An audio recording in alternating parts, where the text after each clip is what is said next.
It is 6 o'clock and time to open the regular Wenatchee School District Board meeting on today, Tuesday, June the 14th.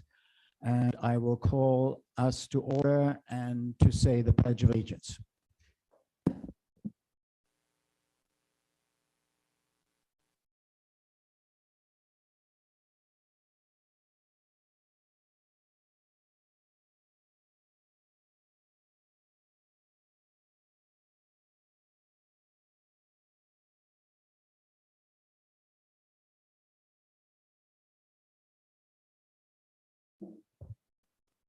I welcome everyone to this board meeting and thank you for joining us.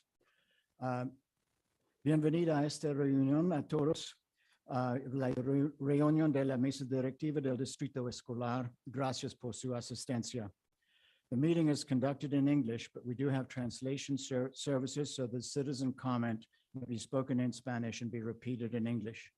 Si alguien quiere hacer su comentario de ciudadano o recibir explicaciones en español, por favor, indique su necesidad. Tenemos disponible un servicio de traducción.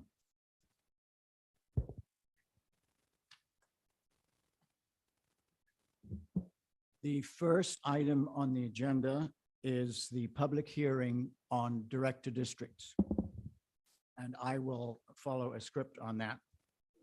Public hearing on voting district. Public hearing on voting district proposal script. The public hearing on the Wenatchee School District's voting district proposal is now open.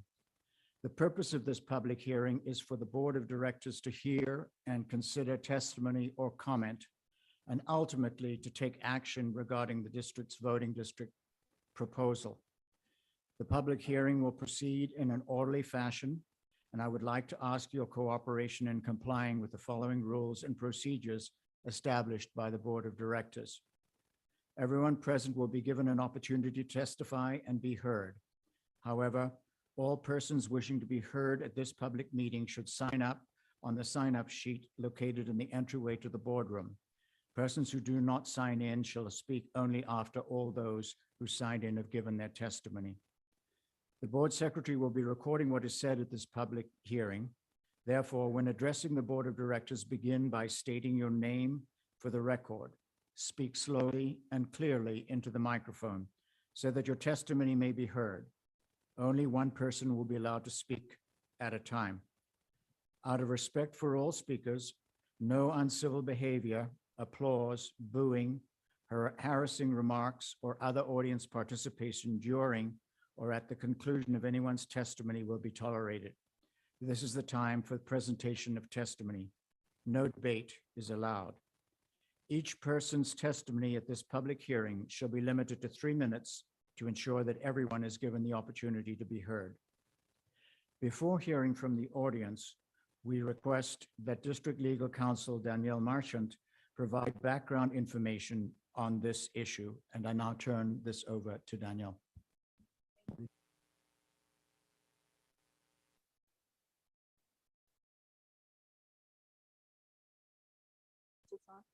Okay. There's a short PowerPoint. I'm going to not go over the prior steps that we've gone in previous PowerPoints. So we're going to concentrate more on step 3, which is the public hearing in this one.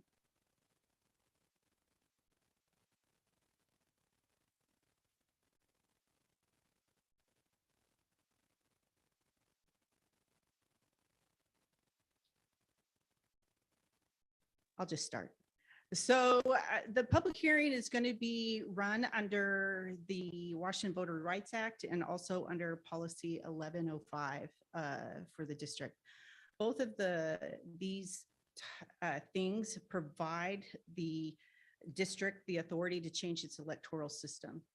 As we've talked about previously, the board policy essentially acts as the law of the land for the school board. And then but it's also being done in the confines of the Washington Voters' Rights Act. The board has already invoked its power under the Washington Voters' Rights Act to adopt a different electoral system than it currently has, which is an undivided district where all positions are at large. So if we go under the steps of the Washington Voters' Rights Act.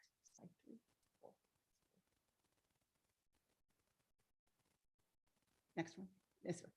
So like I said, we've already done step 1 was to draft the plan. Step 2 was give notice to the residents of the proposed plan.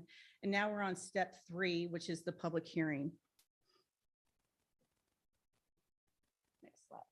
While you are listening to the public testimony and public comment, you have to keep in mind the requirements of the step 1, which is what you do to draft the plan.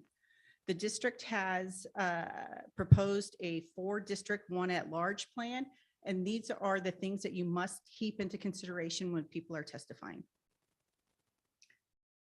Next slide. So we've done step 2. The notice has gone out to the public in various ways and in multiple languages. So now we're at the public hearing. The statute says you have to hold at least 1 public hearing. So you can hold more if there's additional information that you want to consider outside that you've received via maybe a written comment after this public hearing or something of that nature. Or if you want to provide the public an additional opportunity to comment on the plan. So the next steps, in my opinion, is that step 3 continues. You don't move on to the next step yet. Because once the public has the opportunity to comment on the proposed plan, the board has to consider the comments in the testimony. You can schedule, like I said, you can schedule another public hearing. You can also schedule another board meeting to deliberate and to consider and debate the information that was presented at this public hearing. You can also amend the proposed plan to something else.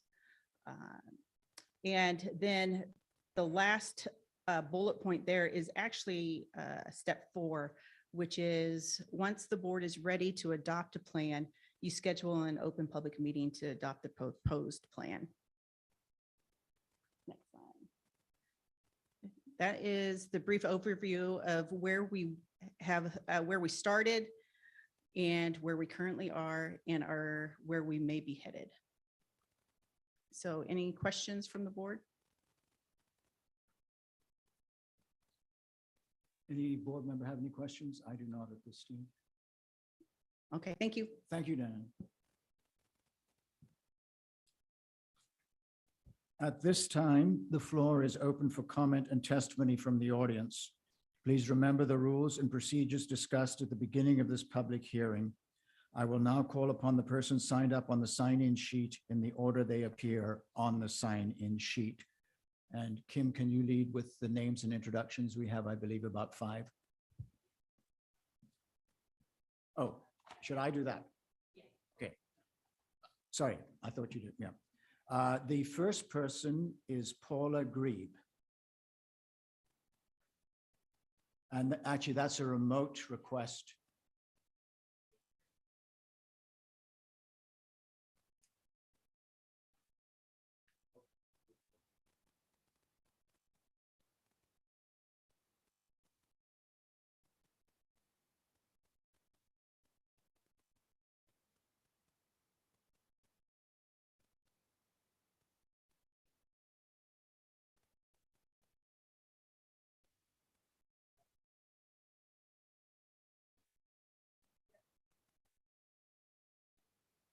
Okay. I'm going to go in the order in which they're presented with the people in the room. I happen to be the ones who came in last, I think, following the script, which means that the initial ones are remote. Heather Villanueva.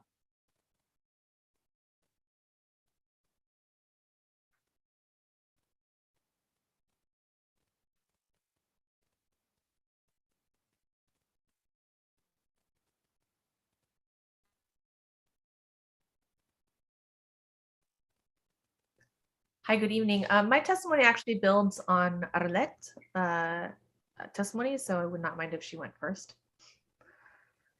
Sorry. Or I can go if you'd like. Oh, but you want to defer your position and go later? Okay. Yeah, I'll go after her. Okay, that's fine then. Krista Hurling then is next, and I apologize to those gathered here for this confusion on my part.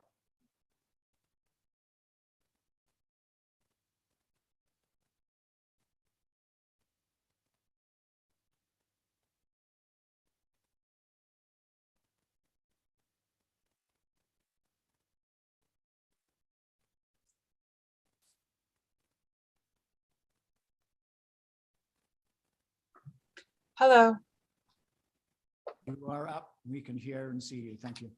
thank you. Hello, Wenatchee School Board members. My name is Krista Hurling. I have 3 children in the school district and I am a substitute teacher. I would like to comment on the options for redistricting and electing school board members. According to our own website, our school's population is 50% Latinx and our broader community is at least 32% Latinx, taken from the most recent census data. As I look at this board, I do not see adequate representation of that group based on the populations we serve. Representation matters. Let me tell you a short story about this. My 2 4th graders were assigned iPads at the beginning of the year, and we paid the insurance for them, but their classes ended up never bringing them home. In January, I received a letter in the mail saying that I was due a refund for the insurance premium, but I would need to pick it up at the district office during one specific week and only during regular hours with photo ID. I had just started a full-time, long-term sub job, and because I was focused on doing my best there, I didn't make it to the district office after school any day that week. I also needed to pick up my son on my way home, and he was already waiting 30 to 45 minutes every day while I wrapped up my classroom.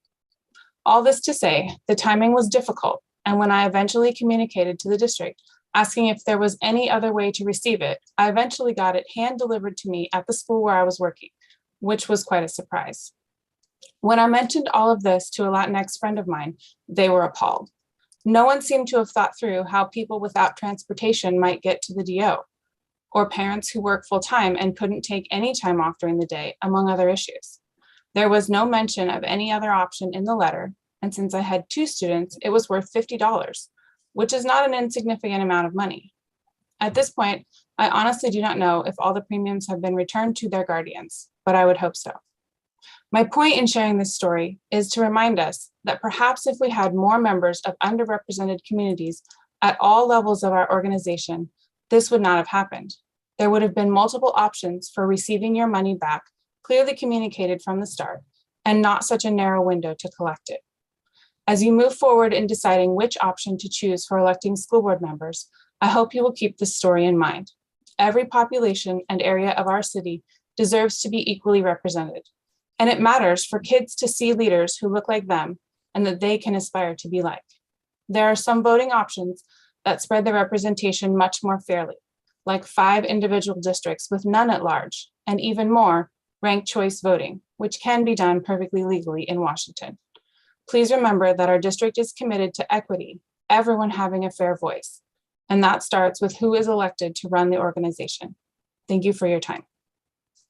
Thank you very much, Krista. I appreciate that. The next voice that is registered for hearing is Miranda Scolisky, also remotely.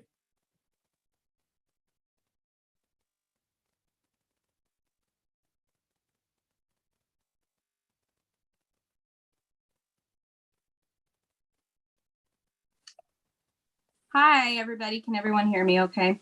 You're fine, Miranda. Thank you. All right. Hi, for those that don't know me, my name is Miranda Scolisky. I am a mom of 2 kids, and I currently have 1 child at the Wenatchee School District. And I currently work for the state of Washington with the Department of Social Health Services. I have been in this valley for over 20 years, and I've seen this valley grow into a diverse community, and I hope that continues to happen. I wanted to give input as to the redistricting. Redistricting is extremely important in order to level the voting field and make it equitable for all of our community, not just the majority. While I do want to thank the community-minded individuals on the board who have advocated repeatedly and continuously for redistricting, I also want to highlight that there are multiple that have done nothing but stonewall in efforts on the level playing field. It has been spelled out in no uncertain terms that our current school board elections are in violation of which of our voting rights, which means we are currently, right now, in danger of lawsuit if we don't move forward with redistricting. There is no logical reason for a single board member to vote against redistricting unless they are afraid to lose their seat. And what's more important of the power of a single board member that holds, making sure all of our diverse community is being represented. That I wanted to keep that just very brief, but thank you again. Thank you, Miranda. Yes. Summer Pease is the next person.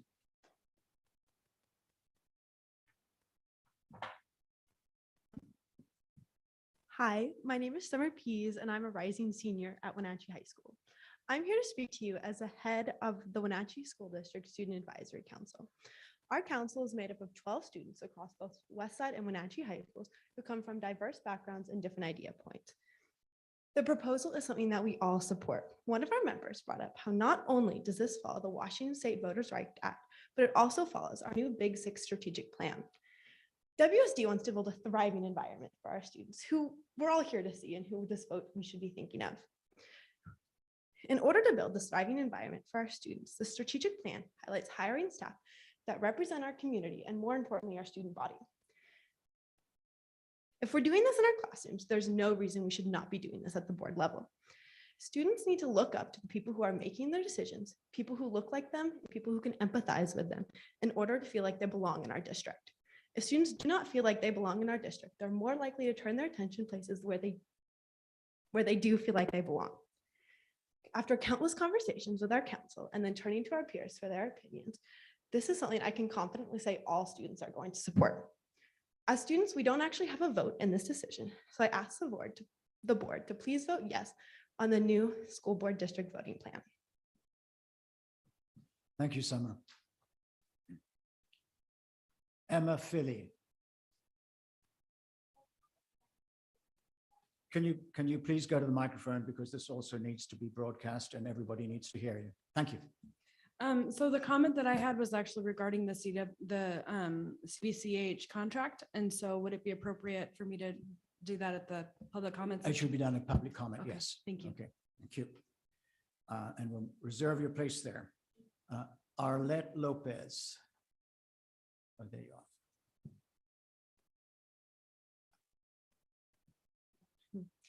Good evening, members of the board. My name is Arlette Lopez Rodriguez. I'm a graduate of the Wenatchee School District and a community organizer.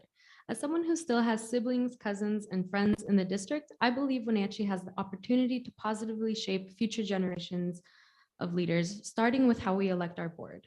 I'd like to commend the current school board because you want to improve the way that we as voters, parents, and community members will select the future members of the school board and ensure that all communities are represented.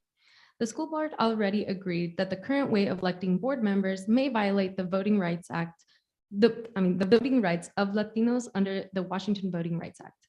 However, the proposal to move to 4 districts with 1 at-large seat does not fully protect the voting rights of the Latino community, nor does it ensure Latino voters may elect a representative to the council. I propose that the school board consider additional options to remedy the potential violation of Latinos' voting rights by considering the following options ranked in order of which I believe would be most effective.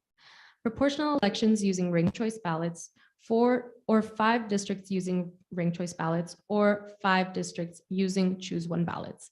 I am providing a packet through email of information that includes a detailed explanation and analysis of each option, including the current proposal.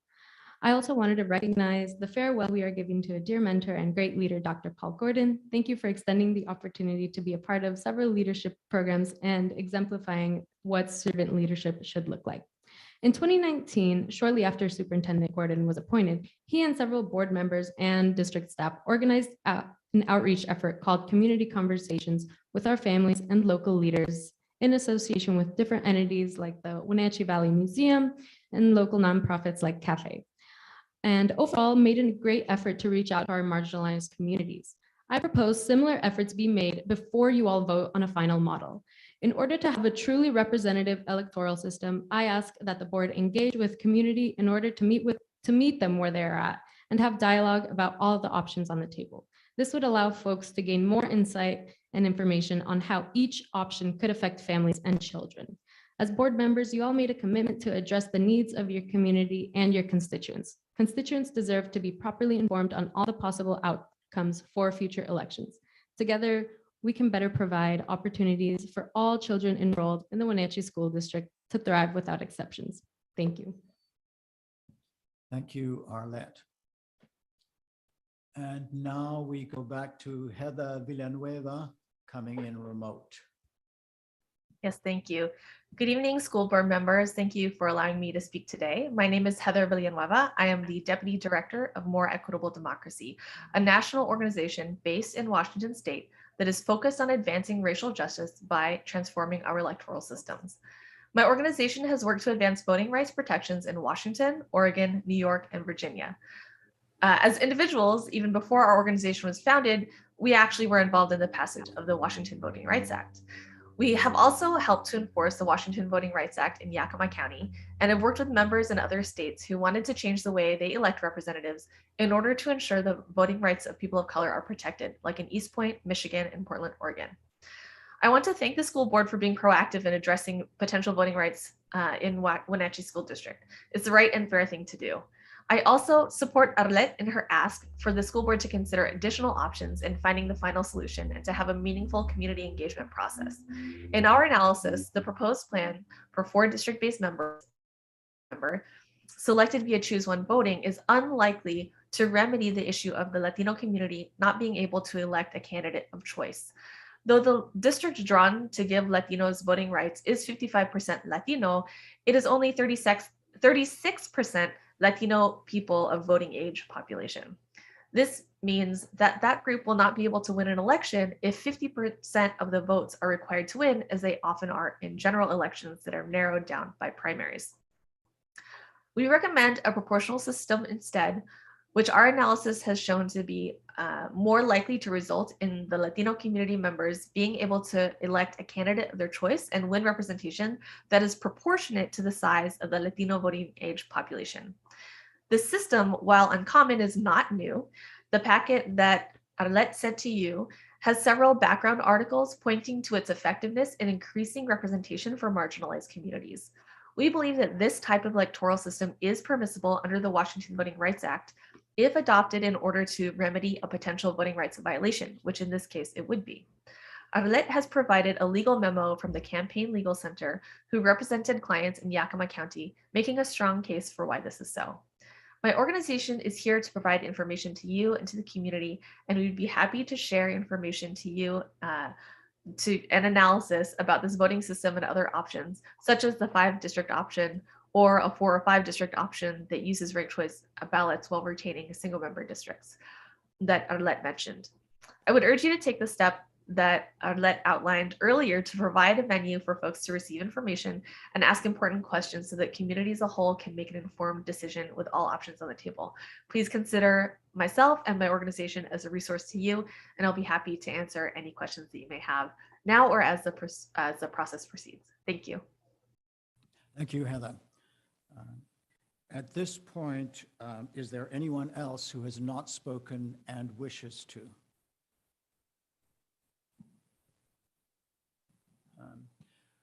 I'm going to ask one thing we brought up in the latest one, ranked choice voting. It's a subject that's had some general background on and was not included in the background information. Is legal counsel willing to extend the background information on that topic?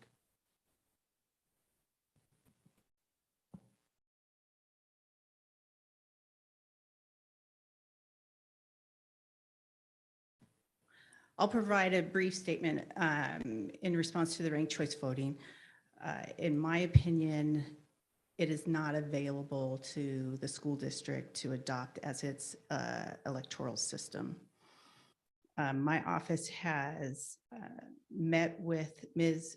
Villanueva and also has reviewed a legal memo that I think the one that she's referencing that CLC drafted, and our opinion remains the same, that ranked choice voting is not available. Thank you.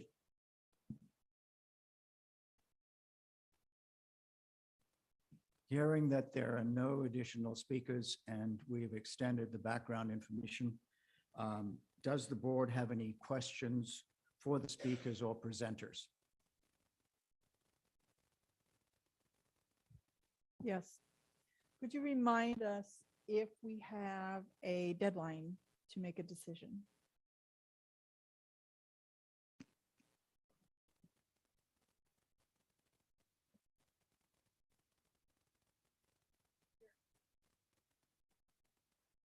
There is a deadline. There's two deadlines that are kind of in the statute. There's one that says November 7th, I think, and then one is November 15th. Either way, whatever you adopt, the plan has to get to the county auditor by November 15th. So he can make the necessary preparations to do the ballots. To make a decision on what? Because we've already voted to district. Is it to revise? It's to you to formally adopt the plan. To adopt the plan, not Yeah. to, okay. Yeah, so you voted to propose a certain plan to the public for comment. Now you take what the public has said under consideration, and then the next step could be to adopt the plan. And then once the plan is adopted, then it can go to the county auditor.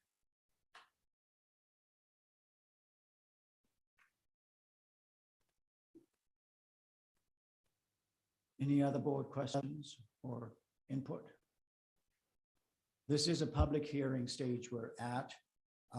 At this point now, if there are no further questions and no further testimony, I would entertain a motion to close the public hearing.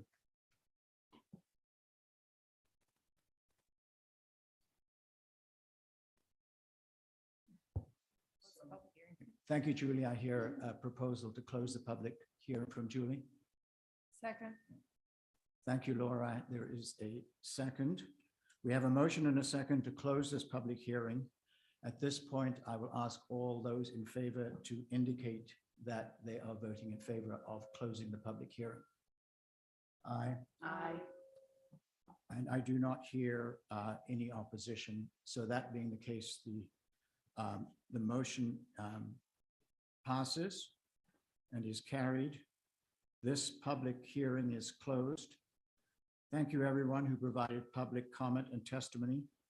The board is scheduled to take further action on the voting district proposal at the board meeting on June the 28th, 2 weeks from now. And that is this item of business. Thank you.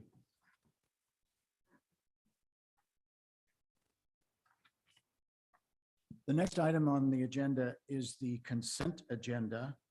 Are there any requests to modify the consent agenda or its contents? If there are not, I will summarize the consent agenda.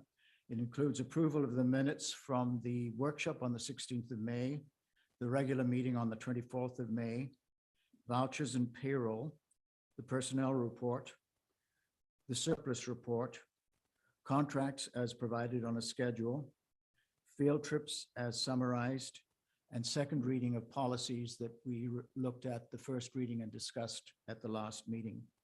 At this point, do I have a motion to approve the consent agenda? I motion that we approve the consent agenda as presented. Thank you, Maria. Do we have a second? I'll second. Okay. Do we have any discussion on the consent agenda?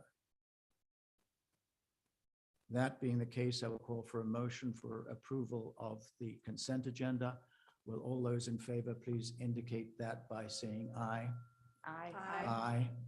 I hear ayes and no nays. At that point, the consent agenda is approved. This is the time, citizen comments is the next item on the agenda, which is the time for the board to welcome and listen to public comment. Comments do need to be scheduled beforehand. We have a 3-minute time limit. I will warn speakers when their time is about to expire, as it isn't easy to watch the clock. So Kim, can you introduce the first public comment?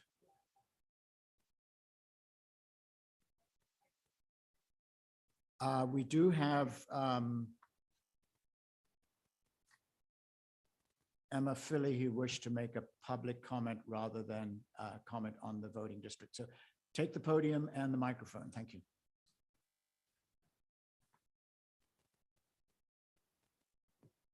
My name is Emma Philly. I'm a registered nurse and a parent of 2 children in the Wenatchee School District.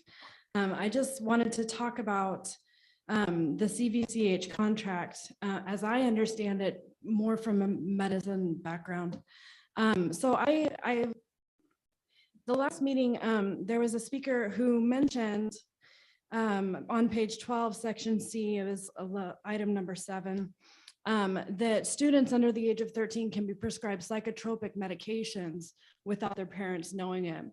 And I find that very disturbing. So I actually just looked up the top five different categories of psychotropic medications, and I just wanted to talk to you guys about them. They treat depression, anxiety, antipsychotics, mood stabilizers, and ADHD medicine. So the side effects of these drugs, most of them have in common, the top being suicidal thoughts. So if I just go down the list here, we have just from the top 5 medications that I looked up, it was Prozac, Adderall, Xanax, and Seroquel. Suicidal thoughts, hallucinations, insomnia, tremors, panic attacks, seizures, anorexia, and physical dependence. Another one was sudden death caused by Adderall for cardiac arrest in children. I'm not saying that these medicines are bad. I'm not saying that they're dangerous necessarily, but they do require monitoring. And I can't imagine having a 13-year-old child being prescribed a medicine that causes or can cause suicidal thoughts, and I don't know about it. I don't understand how any parent can participate within the care team of that child without any notification. I think that the laws that the Senate and the House have passed are dangerous, that they're ridiculous. It completely removes the parent from caring for the child, which is their role. And it gives over the power for medical decisions to the state. I feel for these reasons that on page 12, section C, and I believe it was 7, that it should be removed from the CVCH contract. It's just not safe. Thank you.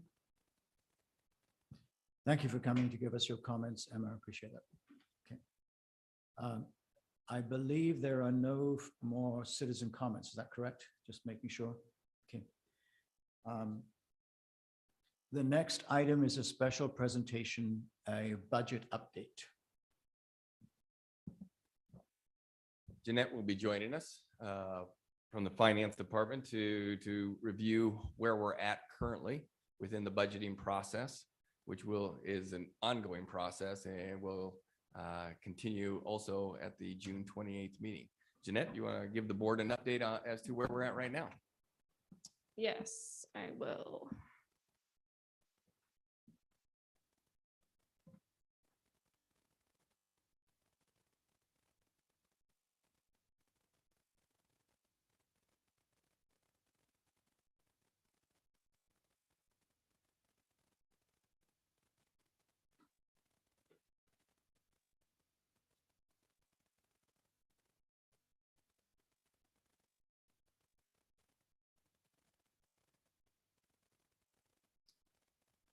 We'll jump right in while we're getting the presentation going. So as Paul mentioned, the budget, as you guys know, is a really large process. It is a living, breathing entity. And so it's, constantly a motion, and at some point we, cut that motion off and make that the official budget. So we're still kind of working through those final changes at this point. And you guys will see those final changes in the real document, final budget, pending any changes at the next meeting. So here's just a general update for you guys.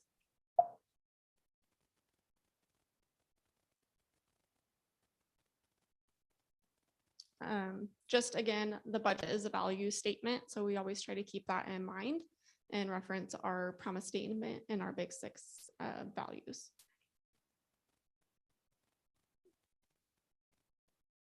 So just a quick follow-up on enrollment.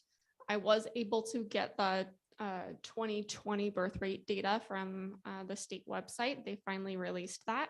So I'm anxiously awaiting the 2021. Hopefully we get that this year and not next year. So we'll see. So the birth rate did trend down. So that is something that will impact us in the next, few years, 5 years or so. So that's one thing for us to kind of keep in mind with our kindergartners and our, class sizes rolling through. So based on that birth rate projection, I'm anticipating our kinder count, like I said, to go down, but really a steady decline. So nothing like we saw during the pandemic, but just really that small, slow, steady decline. So I mentioned that the birth rate went down. Chelan County's birth rate went down 10%, which is a lot. So that is something that we'll just have to really monitor. It'll be interesting what 2021 shows. And again, our kinder classes are smaller than our graduating classes. So we're really seeing that trend kind of go through our secondary schools. And eventually, that will impact the whole system unless we get a bump in our birth rate and our enrollment. So projected enrollment with that birth rate data. So it's really difficult to see in the next presentation. I'll make sure you guys have a full page PDF of this part, but essentially the district's enrollment will continue to decline over the next 4 years. I anticipate that to be an ongoing trend unless something changes in the next few years. But at this point, I think we can kind of just assume a little bit that we're going to continue to feel that that declined enrollment squeeze. Some years will be more than others.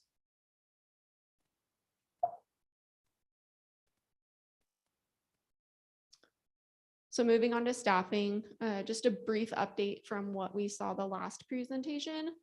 So I did update the 22-23 budget numbers just a little bit. They're not very different than what you guys saw previously. Really, the point of this slide is with our declining enrollment, we will be needing to adjust staffing as we go along throughout the next 4 years. As a second kind of bullet point states, we will be adjusting, but we also are keeping in mind the building operations and the building schedules and making sure that our buildings are still able to operate on their same schedules where possible. So, a good example is in middle school. If you remove a core instructional teacher, that is going to make them not be able to run their schedule. So they would have to completely redo their schedule, which is not reasonable. And then if their enrollment comes back, then what do you do? So, really keeping those changes in mind and those impacts to the system.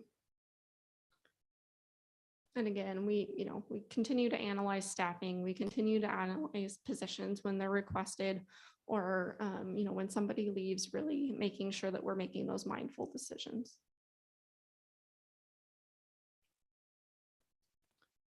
And jumping to the fund balance.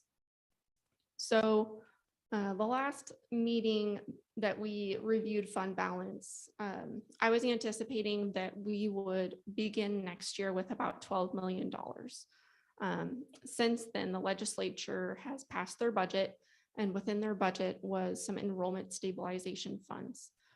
So that has impacted the district positively as far as fund balance goes. So I am anticipating now that we will be starting next year with about $13.25 million. So definitely good news. You guys will also see about in the middle of this little chart is $1.5 million that I am proposing to assign to capital projects.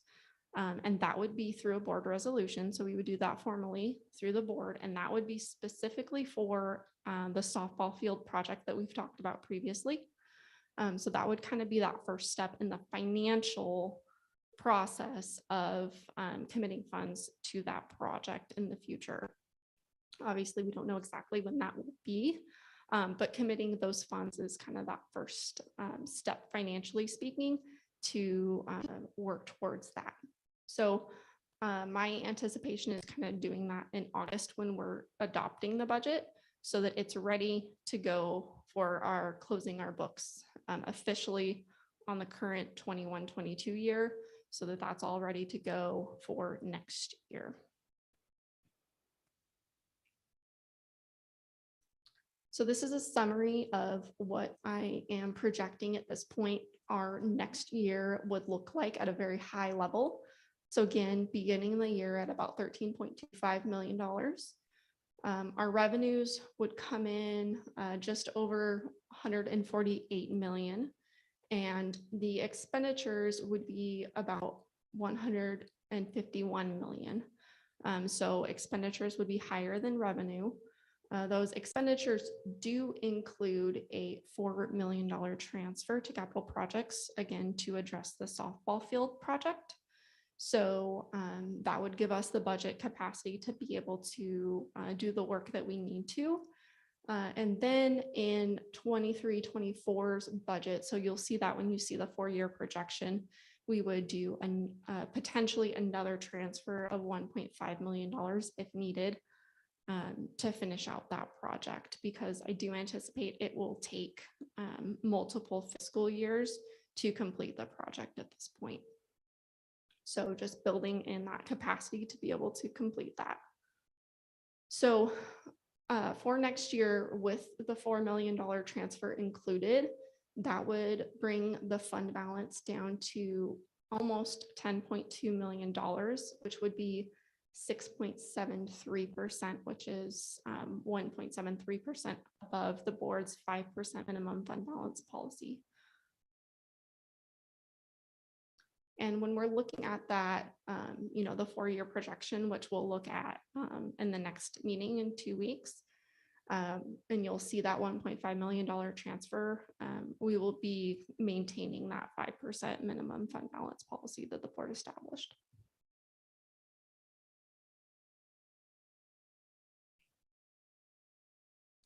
So really the next steps is really the heavy lifting work.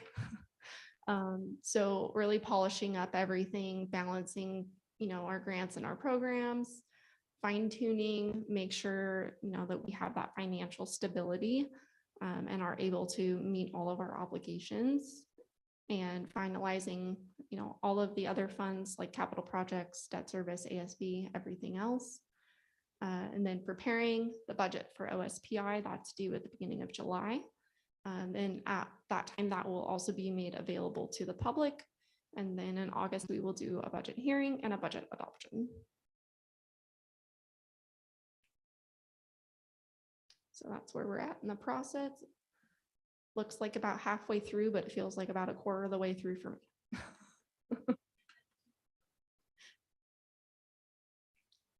Any questions? I'm opening up to any board members. We will have a lot more detail in 2 weeks' time on the 28th. I think in comparison to the last update we've got, you can correct me, Jeanette, you've got hard numbers for revenue. What you're working on is the final, as you say, fine tuning of allocating it. So I think that's coming. So what I look at is the next time around, we've really got to look hard at maintaining our balance over 4 years and the assumptions that will go into that. And then as a comment on the softball field, that is a legal obligation. We have a civil rights situation that Correct. is somewhat uncertain, but it is a legal obligation. Yeah, Correct? that's correct. Yes, we have a civil rights settlement that we're working through. And we just don't know when we'll be able to start on that project, but we know that we will be legally required to do it. Right. And then this projection budget that you've got includes the first steps dealing with that fiscally. Correct. Yeah.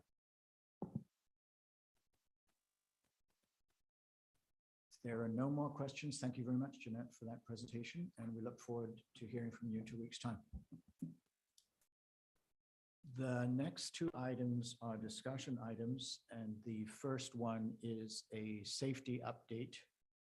Yeah, tonight I've asked Ron Brown, Executive Director of Technology and Safety, along with Tom Cooey, to add some context to the work that we've been doing, the work that the board has approved, prior boards have approved to ensure the safety of our students and staff and community.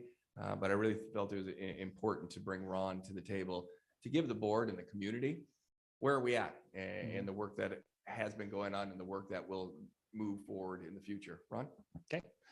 You can share that slideshow, Liz, as I'm going, is fine. So thanks, Paul, Board of Directors. Thanks for having us for a safety update. In the wake of some recent events, we felt it was important to really give the perspective to the board, but also to our public community and what's Wenatchee doing to address some of the concerns that are out there in social media, that are out there in the public, and to really ground what we're trying to do in research as best we can.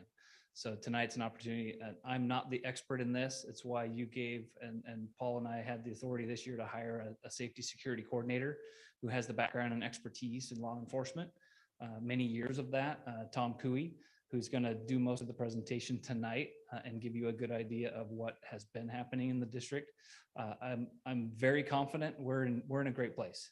You know, anything can happen.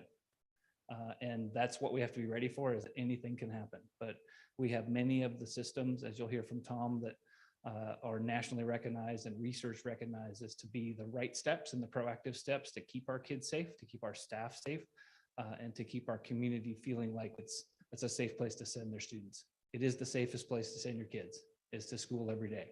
I'm confident in saying that. I'm confident our staff can say that. So with that, I'm going to hand it over to Tom. He's going to take you through some slides and talk about a little bit of the research and some of the things that we have in place in our district, and maybe dispel some myths and maybe give you some other background to make sure we're all in the same place in our understanding when it comes to our school safety program. Tom? Good evening. Okay. Thank you for having me this evening. We're going to talk about targeted school violence, and I want to kind of talk a little bit about some of the nomenclature. You may have heard school shooting.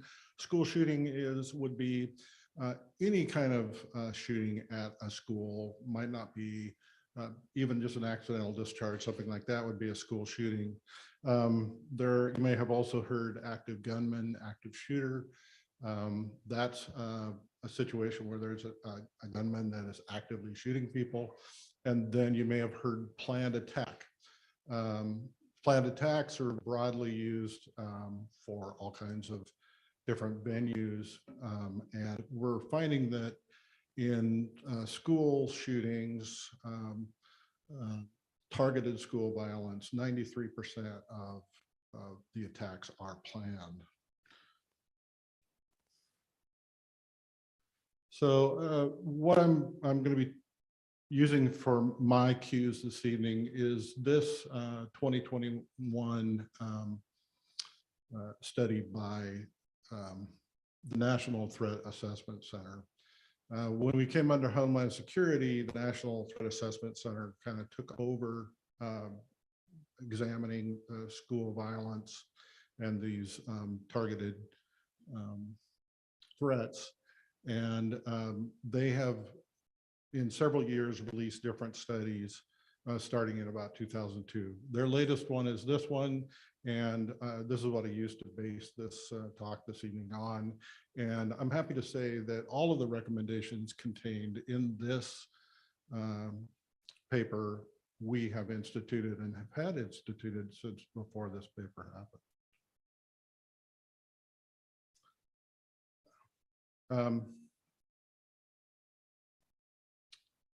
So this is the smart hardening, and this is kind of the place where we started. We did this many years ago, and these are kind of things that make our schools safer on a day-to-day basis.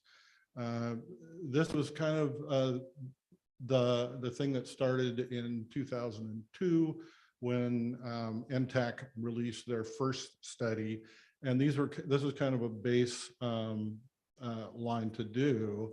But these kind of things are important for school safety on a day-to-day basis. And they're important to the students to project to them a feeling of safety. In order for us to educate our kids, if they don't feel safe, then they have difficulty learning. So it's very important in our mission to educate that we provide them with safety and also that feeling of safety.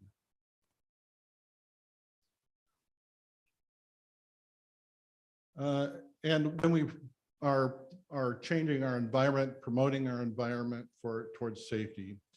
So in 2008, there was a bystander study issued where they discovered that in most cases of a planned attack on a school, the students, at least some of the students, knew of the attack.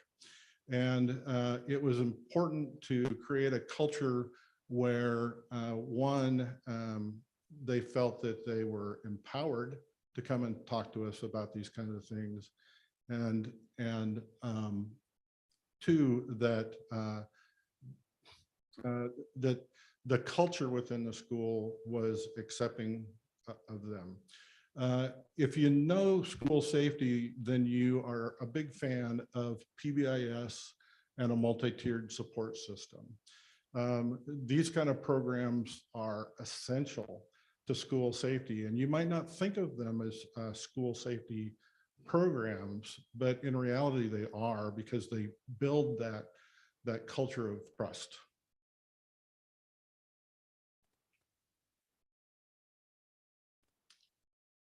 So as I said, there was in the majority of cases, there was someone who knew that the attack was going to happen. And we're hoping that those people that know that would come and talk with us about it. But in case they want anonymity, or in case they don't feel comfortable with that, we also have the vector alert system. It provides anonymity to those people. It's sent to staff that will follow up on it. And then it was also important for us to have a defined threshold for when law enforcement would get involved in those.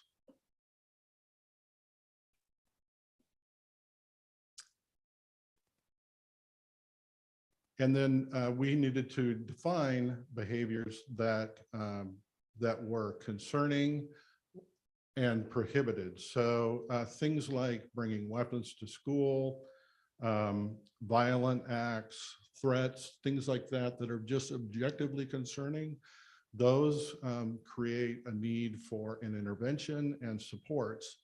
And then there are just concerning behaviors. And those concerning behaviors are defined in things like a change in mood or depressed mood, interest in violent topics, or conflicts between classmates. Now, it could be that those would be investigated and resolved by the teacher, or that could be elevated to a vice principal or principal, depending on how concerning the behavior was, and also depending on the outcome of you asking about and investigating that behavior.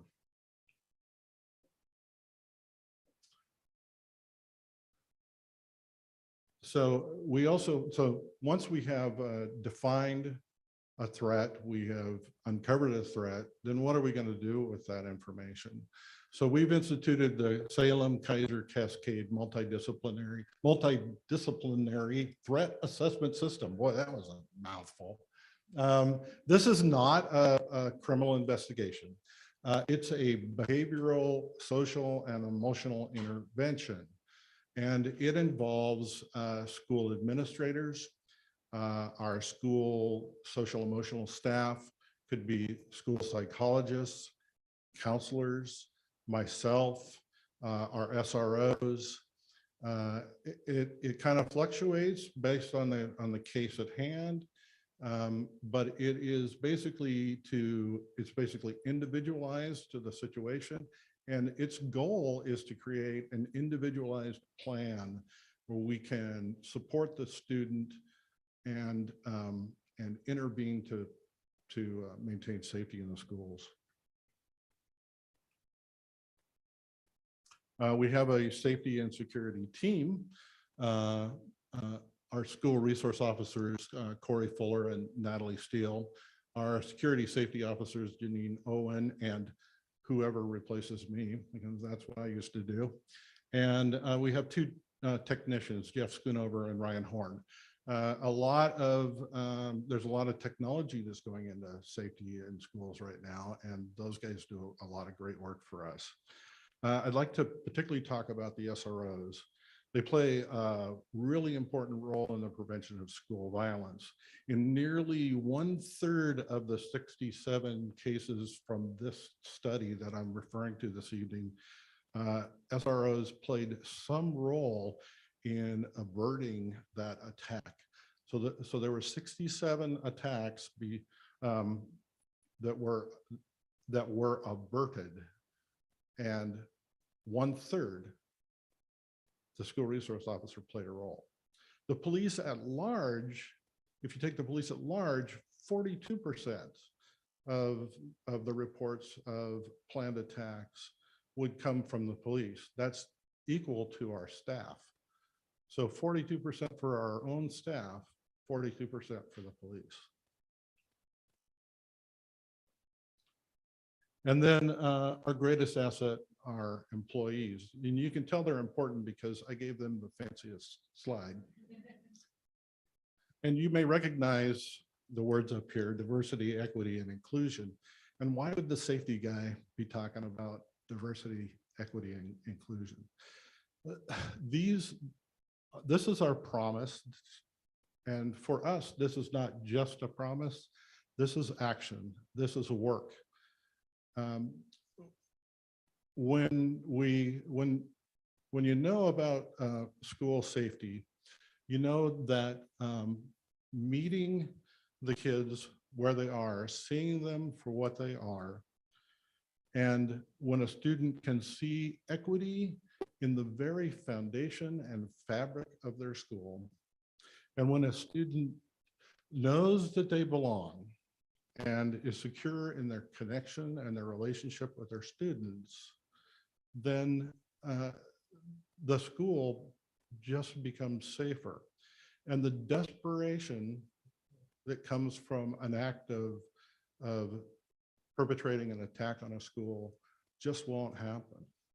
So if our mission is to educate and our priority is safety, then our imperative must be diversity, equity, and inclusion. Thank you. Thank you very much, Tom and Ron. And I'm very glad to have that safety update. The next discussion item is a first reading of. Oh, sorry, I apologize. Running ahead. That's Go. okay. So obviously, school safety has been on the forefront of our minds recently with all the national attention that's been brought to other tragedies that have been occurring around the country. So in regards, I just want to make a comment based on some news reports that I've seen recently, particularly around SROs. I personally have always valued the relationship that we've had with the city and the SROs in our building, and I feel like they are on the right track. However, there are many instances around the country where the SRO relationships with student bodies have gone sideways. And I just want to make sure and make a statement and affirm that our SROs are on the right track, that their primary purpose in our buildings is to build relationships with students, because there are plenty of examples where the opposite has occurred, that has increased paranoia amongst students, and also that SROs have been used to supplant student discipline and to apply law enforcement principles to student discipline. And that has resulted in numerous cases of students being arrested as opposed to discipline according to educational discipline policies. And so I think it's pretty important that we affirm that our SROs are not only receiving de-escalation training in a meaningful way, but they are also receiving school discipline training so that we don't inappropriately apply law enforcement standards to student discipline, and then in some cases give arrest records to students for, common misbehaviors that are known to occur amongst young teenagers in particular. Please comment. Absolutely. And thank you very much for your question. And I'm glad you asked it so we could affirm some of the actions of our SROs in our district. We are in a very fortunate position. There are some education laws in Washington State, some WAC codes, RCWs around SRO trainings. Those have been passed in the last couple of years, and our SROs have followed all those. Those include de-escalation. Those include the points you were talking about in terms of school discipline. One of the facets of our SROs that I think has been in place, is already in place, because we have two fabulous officers. We can't speak any highly of anybody. They are just incredible. School discipline is left to the principals, the administrators, the counselors, the people at our buildings who know our students, and they will involve those officers when it reaches a point that those school officials feel like it is a legal obligation that we have to involve those officers. They're not coming in and doing discipline on their own. They're not interjecting into those processes without the administration being involved. Tom mentioned the threat assessment process. We bring them in as a law enforcement perspective on that process when we feel like there's a potential student threat. But those are two things we had in place. And then they also had Washington State codes or laws around that type of training you mentioned, Laura. So our officers did complete that and will continually do that annually. They're actually attending a national SRO conference this summer with an emphasis, as you know, in the police world right now, on de-escalation, on mental health, and on some other ways that they can be more proactive with our students. I'll be very frank, to SROs, it is hard for them to be proactive and not just reactive sometimes because of the amount of students. A district the size of Moses Lake, for example, very similar to us, have 4 SROs. It will be something that over time, you will probably hear me ask for a support for more officers. To have more bodies, they could obviously be more proactive. They could get into our elementary schools more often, and we can get rid of some of that stigma around police and their interactions with our students. We want them to be involved with the students outside of a reactionary law enforcement arresting kind of mentality. So we want them to be involved with the positive behaviors and supports that we have in place for all staff. Tom, anything to add to that? Well, yeah. Yes, I think that one of the things that's important to know is that this is codified in both our policies and in our contract with the police department, that the concerns that you had are specified within the contract, and that the SROs act on our request. They are not self-initiating discipline or arrest. So really it's up to the school district when we bring those guys in or when they stay away. Do we have any statistics regarding any arrests that have occurred of students? Well, reporting is also a part of that contract, and I have not seen any of that reporting. I just know that it is in the contract. Would love to see that. And I also think it's important to recognize that, having law enforcement people on our campuses are a part of a comprehensive plan, that student health, behavioral health, mental health, student, comfort and feeling of comfort and belonging and safety in the schools is also, part of the plan. So I don't know that, having many more SROs is completely the answer, because I think that gives off the appearance of being a militarized type of institution, and we want children to feel like they can be children in our school environment. And I would hate to think that armed guards become the normalized condition of all of our students. So our school resource officers are not guarding the school. And there's a difference between having school resource officers at the school and having a school resource officer program. And the program is such where they are getting involved with the students. They're going into classrooms and teaching. They're having after-school activities. They are having an office where the kids are welcome to come in during the breaks and lunch hours. They're getting involved in the lives of the students and creating those relationships.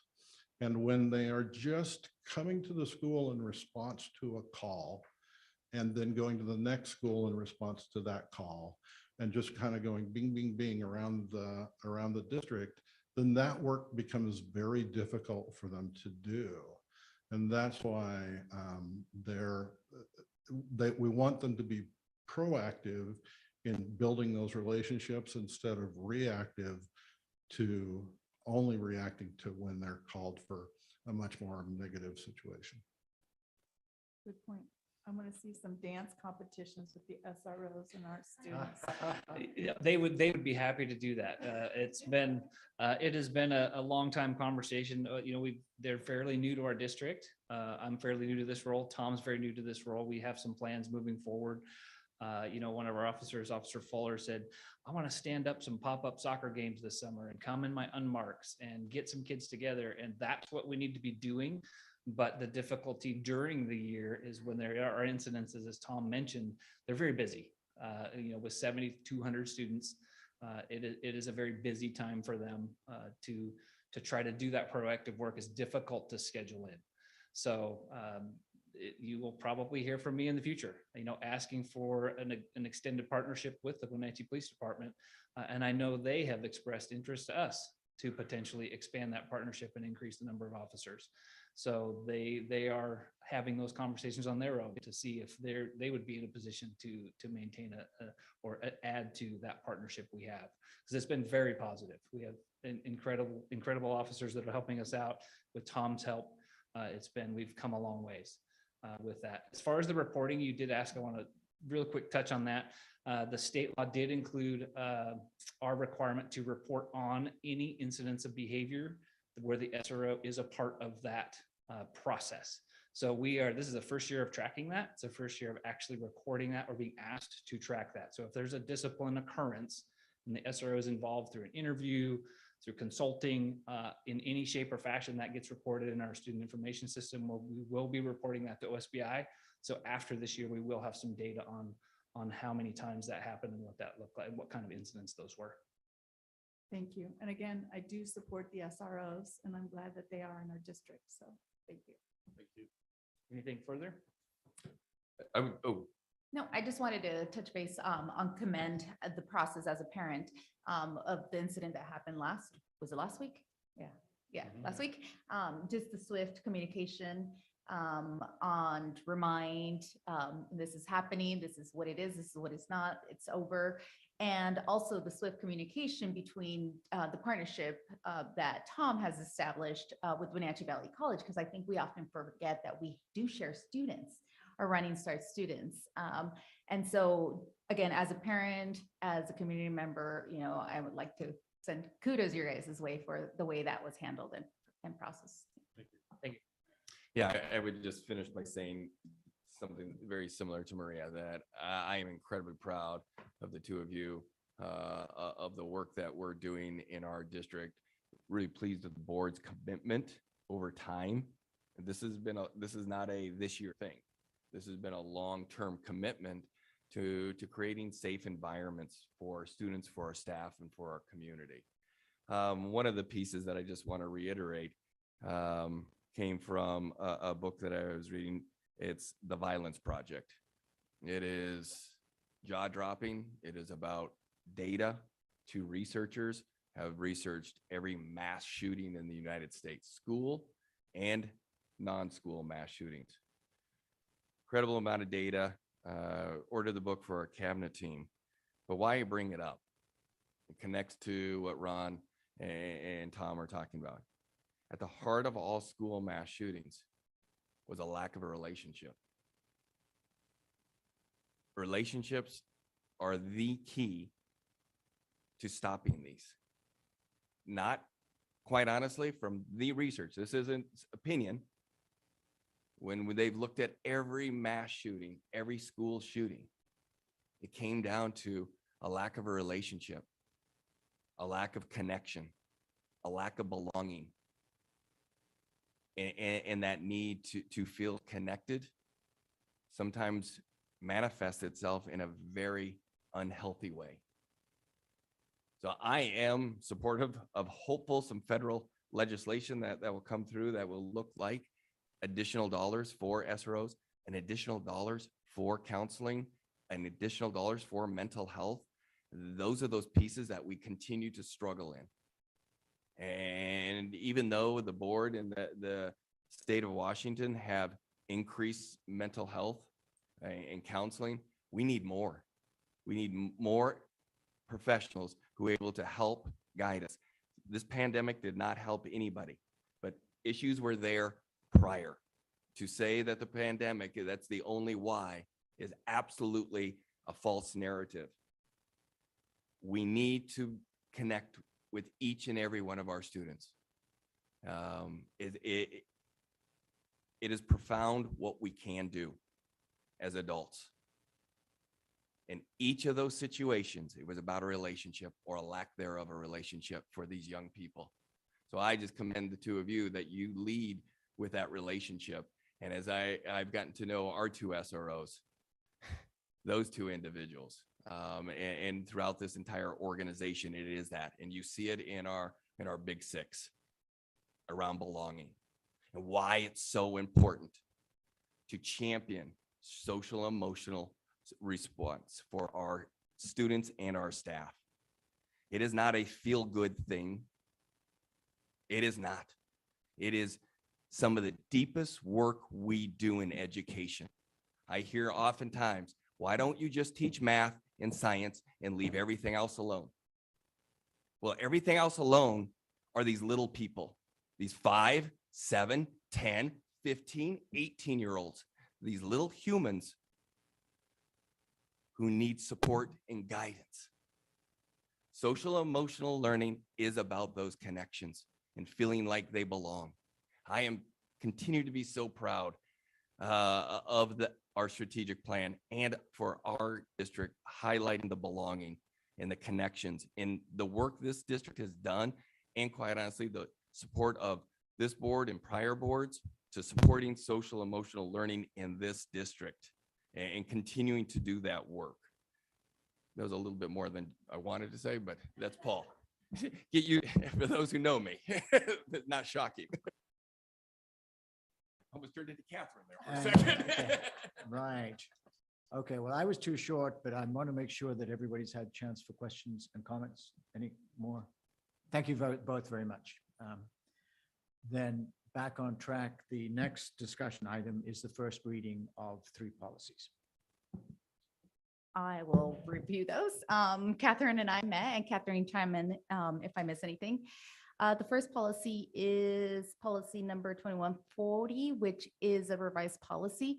This is in response to the Senate Bill 5030, specifically addressing the name change to fit the comprehensive school counseling program, which we'll be talking about a little bit later. And again, that plan is a comprehensive plan that includes social, emotional, academic, and just a well-rounded plan for us to adopt. The next policy is 4217, effective communication, which is a new policy. It's encouraged. And it's basically, it's in support to our 504 eligible student needs, any family member, community member that comes to any district event, meeting, parent conference, that we provide the services that they need. There is a wide range of auxiliary services that we must provide, similar to those aids that we provide for our English meetings, for our Spanish translations. The next policy is policy 5004, which is the infection control program. This is a revised policy in regards to the governor's proclamation for the COVID vaccine requirements. Pretty straightforward. They add the COVID vaccine to the requirements there. And then the following policy was also updated in response to that same proclamation, policy 5281, which allows the district to dismiss a non-represented employee, classified or certificated, if there is, they refuse to comply with the vaccine requirements. Did I miss anything? Questions? How many non-represented employees do we have? Part of that was also that they were required to take the vaccine, or if they chose to ask for the exemption, the modification. So it covers both the modifications as well. So that is you can't deny I'm not going to get the vaccine, or I'm not going to be turning in an exemption or an accommodation form. You have to have one or the other. That's not what I asked. Maybe ask it a different way. How many non-represented employees do we have? Because the thing that I just heard Maria read related to non-represented employees. And as far as I know, a large majority, if not all of our employees, except our administrators, are represented. So the policy would not apply to them, to the represented. Just represented refer to our labor groups. That's what I heard. I'll look into that piece, because that would be to your point, Laura, it would be a very small group because Right. even our administrators are In represented. which case, why do we need a policy? So let that me says that? look into that question for you Thank you. before we bring it back to second read.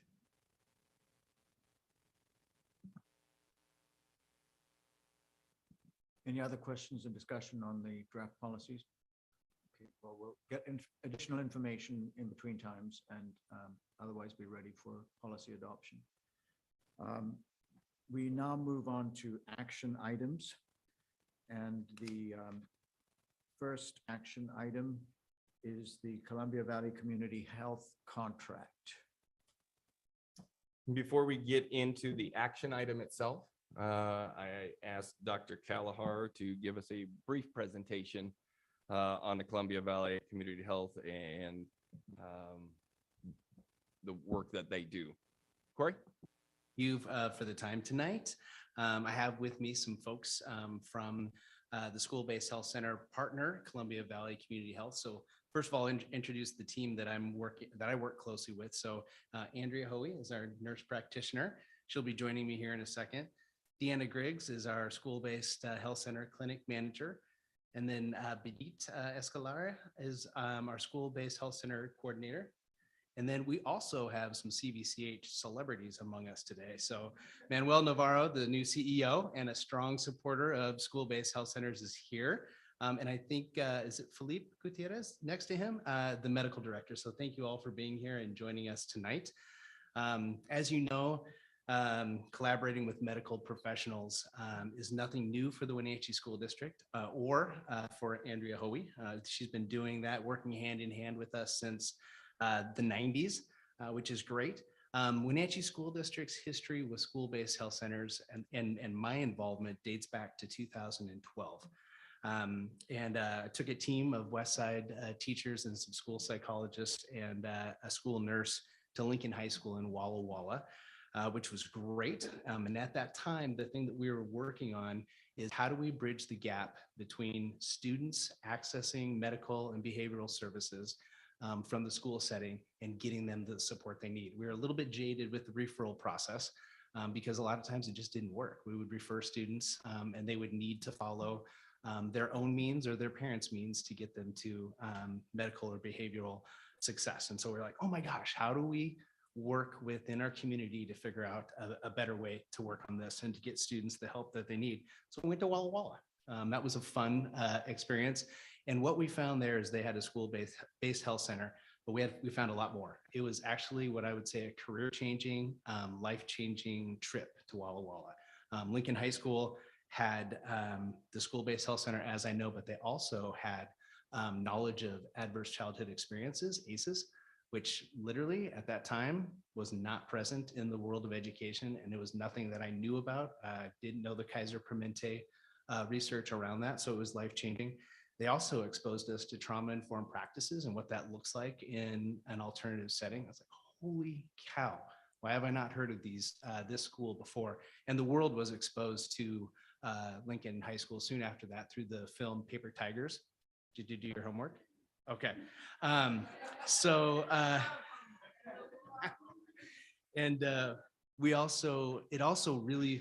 It really validated the power of social emotional learning when we visited Lincoln High School, because we at Westside had a strong background in social emotional learning. And so we're just like, oh my gosh, we left knowing about school-based health centers, but so much more that literally changed the trajectory of the work that we were doing.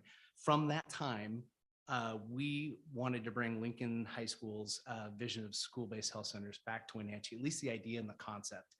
So we began to make more visits, and we visited clinics in the west side of the state.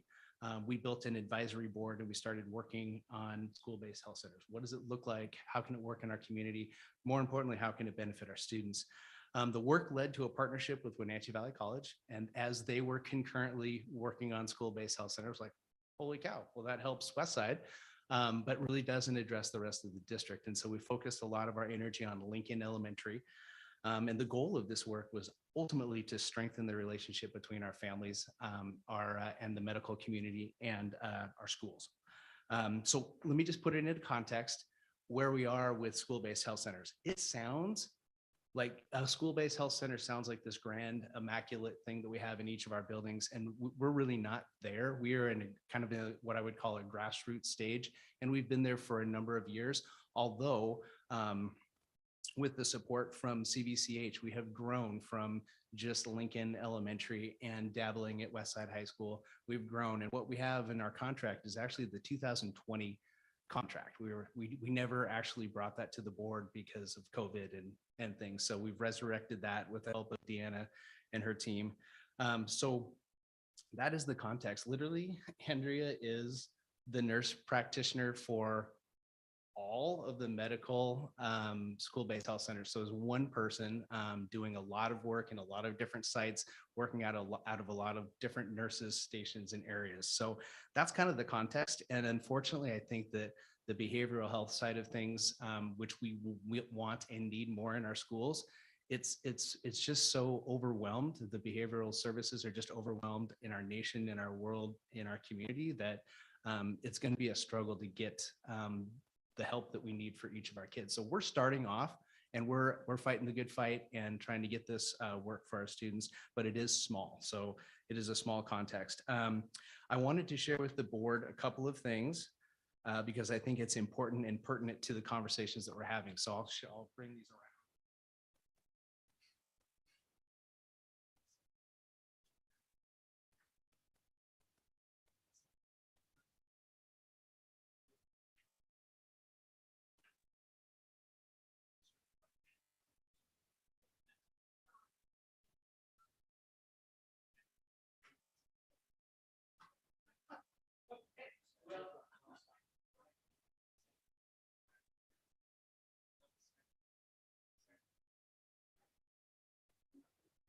So for those of you on Zoom that are listening, I just handed out to the board basically the consent form that is created by CVCH for parents to sign before their students are seen in a school-based health center. So the clinic permission forms do follow the state law and are required for students to be seen, except for in those situations where the state or federal law allows access without the consent. So that form is in front of you. Those are mailed home or sent home with our students at the beginning of the school year, so that parents have the information related to the school-based health centers, and they can actually take a moment to sign these documents so that their students can be seen. The other document that we have is the Wenatchee School District Awareness Statement for School-Based Health Centers. And this is on Wenatchee School District letterhead. And this document will accompany all of the packets that go home to students and families and provides the transparency that we're looking for and really helps grow that relationship that we want to have with our families and our schools and our medical community. So I'll just read the top part. In an effort to provide medical and behavioral support for our students and families, the Wenatchee School District, along with our partner, Columbia Valley Community Health, want to support our students and families by offering these services and are working to be transparent with Washington state law that must be adhered to. Please see the information below that could potentially impact students age 13 or older through our school-based health centers. And that truly is the piece that we really want to make sure is in front of parents and is very well documented and well marketed as we move into this process. And with that, I'm going to share a little bit of statistics, and then I'm going to turn it over to Andrea, who is way more entertaining than I am. So I'm excited for you to get to hear from her. Dr. Charles Bosch's article, Healthier Students Are Better Learners, also titled Missing Link in Our School Reform to Close the Achievement Gap. He shares that health disparities affect educational achievement, which I think we all know. Improving students' health is integral to educational reform. The Journal of School Health shares that studies show a 50% decrease in absenteeism and a 25% decrease in tardiness 2 months after receiving school-based health center. In an article called The Impacts of School-Based Health Center Use on Academic Outcomes, Sarah Walker and her colleagues found that school-based health clinics with medical purposes have a significant increase in attendance over non-users. In addition to school-based health centers with mental health purposes saw an increase in grade point averages over time. And these similar findings were also shared with us when we went to Lincoln High School, and they talked about their student body as well. And then the School-Based Health Center Alliance of Washington shares that school-based health centers reduced barriers to learning, increase connectedness or belongingness, help engage parents in the community, save parents and employers time, support teachers and school staff, and reduce healthcare costs by reducing ER visits. Our strategic plan outlines what it means for the Wenatchee School District to offer the priorities of a thriving environment to our students and partnerships with CVCH. So school-based health center is the right way for us to grow our students for tomorrow.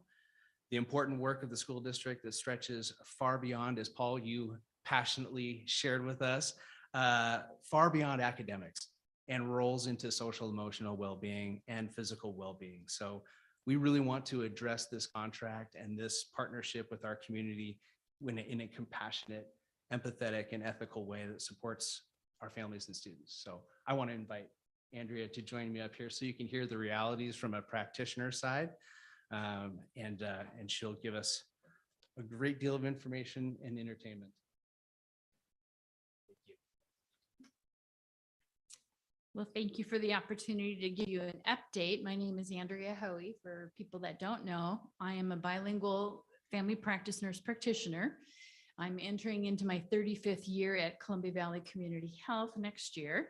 I was a school nurse for the Wenatchee School District back in the late 90s, early 2001, before I went to graduate school. So my schools that I covered were Columbia, Lincoln, Mission View, and Pioneer. So nice to see Alma Chacon here. So it's like we're getting old, Alma.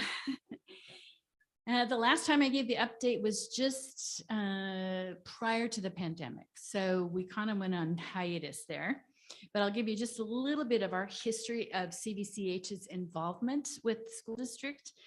Through the ESD since 1990, I was approached by Mike Taylor if we would consider taking over doing migrant school exams for students.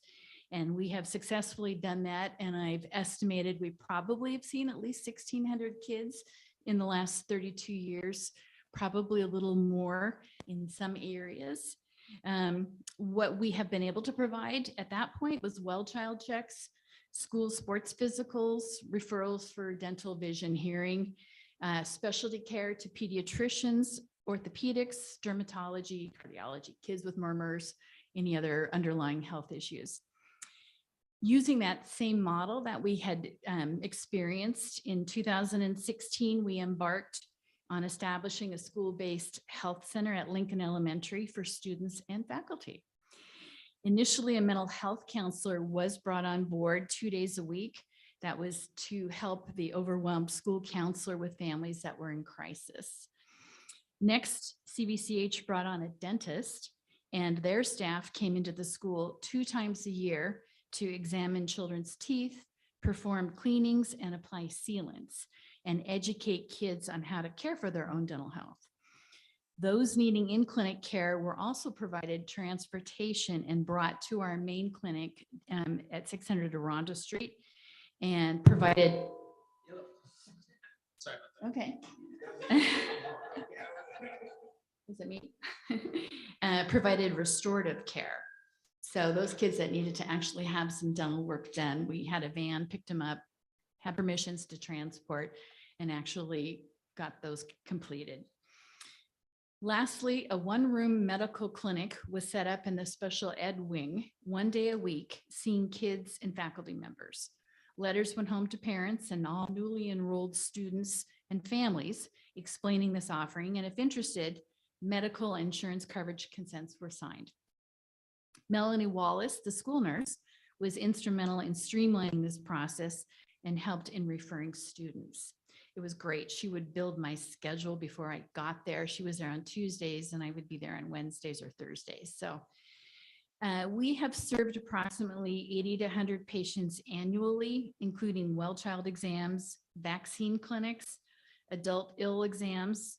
You don't know how many teachers and librarians will pop in saying, oh, I think I have a sinus infection, or is this rash contagious? Am I okay to be at school today? Or their blood pressure was running sky high. We would do blood pressure screening clinics for staff, acne, ear infections, murmurs. COVID vaccines were administered to staff members, and an ever increasing need above all is referrals for depression and anxiety. That would include referrals not just to CVCH, but to behavioral health at Confluence, Catholic Charities, Children's Home Society, as well as CVCH's behavioral health for children. Our goal has been to connect kids and families with the local community resources that are available. During the pandemic, most preventative care was stopped due to clinics being overwhelmed dealing with COVID patients. During that time, hundreds of kids have been identified as not receiving any medical or dental care.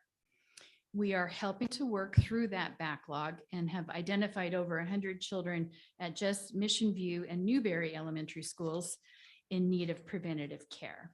That is why we are hoping to expand our services in the coming year beyond Lincoln to the other elementary schools within the district as needs are identified. How that process works, Bedit, our coordinator for the school-based clinics, she identifies who is in need if they haven't had an exam within the last 1 to 2 years. She calls the parents and makes the offer, explaining to them what we can provide. She completes a really involved interview, which typically if you've taken your kid to a clinic for their annual well exam, you're going to be asked a myriad of questions. We have followed that exact same template and we ask the exact same questions. Parents are also invited to attend, and they either can do that in person or they can also do that with us through telehealth. On the day of the exam, students are called from class. We bring them in, we get their height, their weight, their vision, their hearing. I do a complete head to toe exam, eyes, ears, nose, throat, heart, lung, abdominal, musculoskeletal, and a neuro exam. We provide education in both English and in Spanish to students, and we focus on good nutrition, how to brush your teeth properly, how to limit your screen time to no more than 2 hours a day, and how to get outside and kick a football, and where you can get a free bicycle helmet if you don't have one at home. Handouts are sent home to the parents at the end of the day, and that includes what type of medical milestones they should anticipate for their child for the coming year. And again, these are both in English and in Spanish. We also send home growth grids to show how those kids are doing for their height and their weight and their age, as well as their body mass index. And we include a wonderful handout that for parents that either speak English or Spanish or do not have much in the way of, it's a great photo. So, we can point to these are the foods you want more of and less of these, and look at your hand size. And as you grow older, that hand that's going to follow you, that's about the portion size that you should have. We also discussed a bit about car safety, wearing a helmet, how to prevent having a concussion, tooth injuries, that type of thing. I call personally the parents at the end of either that visit. They usually will tell us what's the best time to reach them, or oftentimes I call them at home 7 or 8 o'clock in the evening, just to verify that they got that handout and that they understand what that growth grid is. And if their child is way off the chart, would they like me to refer them to a nutritionist that can work with mom and family to help deal with that? So we treat the family as a whole. Many times those referrals that come to me from within the schools will be from the school counselor, teachers, speech language specialists, school nurse, or parents or CPS seeking help in getting children into services or counselors. If a crisis is identified at a time when we are not in attendance, because we are there only 1 day a week, the staff as well as the administrators have my cell phone and they know how to contact me and do all the time. Is this something that we should send to the emergency room? Is this something that we just need to contact the parent and send them home? Or is that something that, are they okay to be in school for this? We also will help guide and educate them when that child probably should present for urgent care. And if they need to, and I'm seeing patients in our regular family practice clinic, oftentimes I can work them into my own schedule and see them later that day. Again, mainly we've been seeing elementary school children, but if they were older and having mental health issues or a crisis, I would refer them urgently to our behavioral health clinic and encourage them and their family to obtain services together. I do have principals and school counselors come to me all the time saying, we have a really concerning situation. I do have, and they are already trying to get into services. They might be 6-8 weeks out. And if there's really a crisis, you can't wait. So I do have the ability to pick up the phone and call the back line and say, hey, I have a situation I'm really worried about. It doesn't require calling the, DMHP, which is the designated mental health transition specialist, but they need somebody to take a look at them today.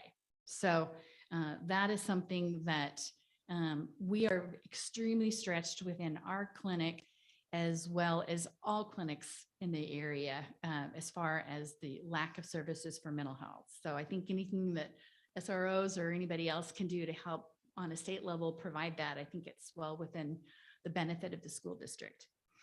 Our mission is partnering to achieve optimal health and wellness with compassion and respect for all. And I think that's in alignment with the mission statement within the school district. So I could touch base briefly on the one concern. I know the state law allows us as medical healthcare professionals to provide care. I don't write that law. I do respect it.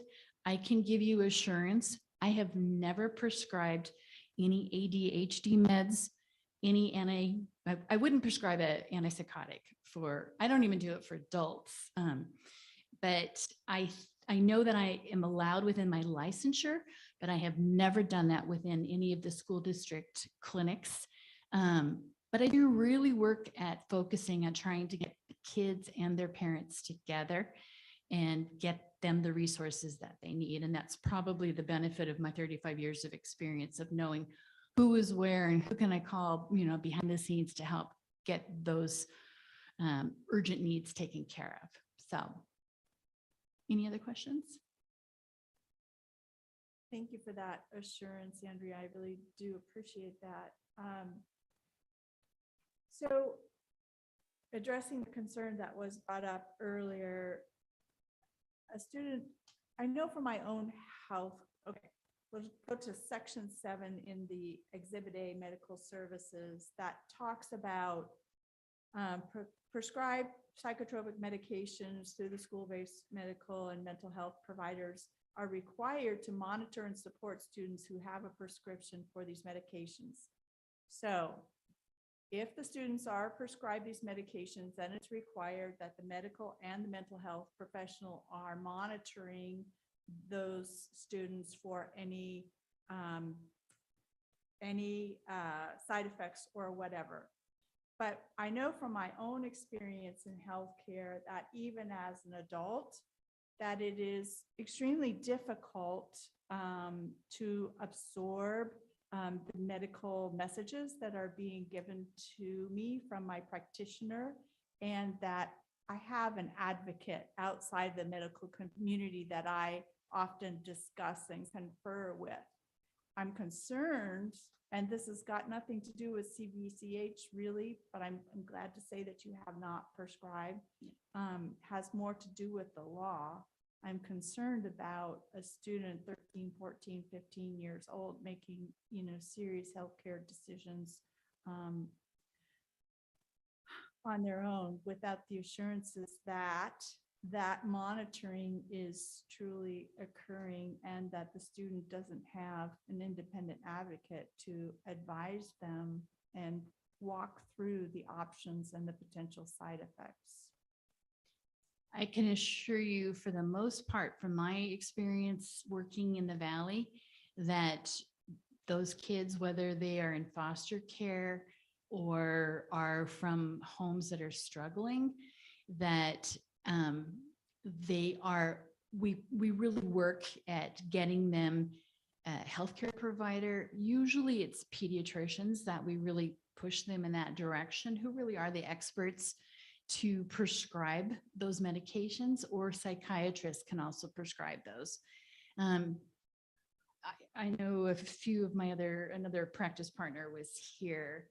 Oh, Casey, have you had do you know of very many providers that have prescribed for 13-year-olds that are living on their own or have?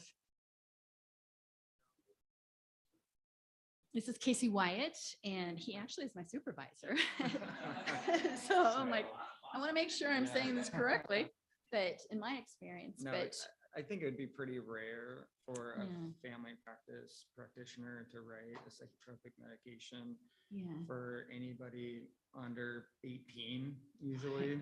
Yeah. And definitely, like, we're gonna look at your med list if you come to us and you have a question about your medication, or if your parent has a question about the medication, that they can feel free to ask us, and if we can't answer, we'll find an answer for them. I do know that the school nurses dispense a lot of medications that are prescribed by their pediatricians, and that is given in a regular setting.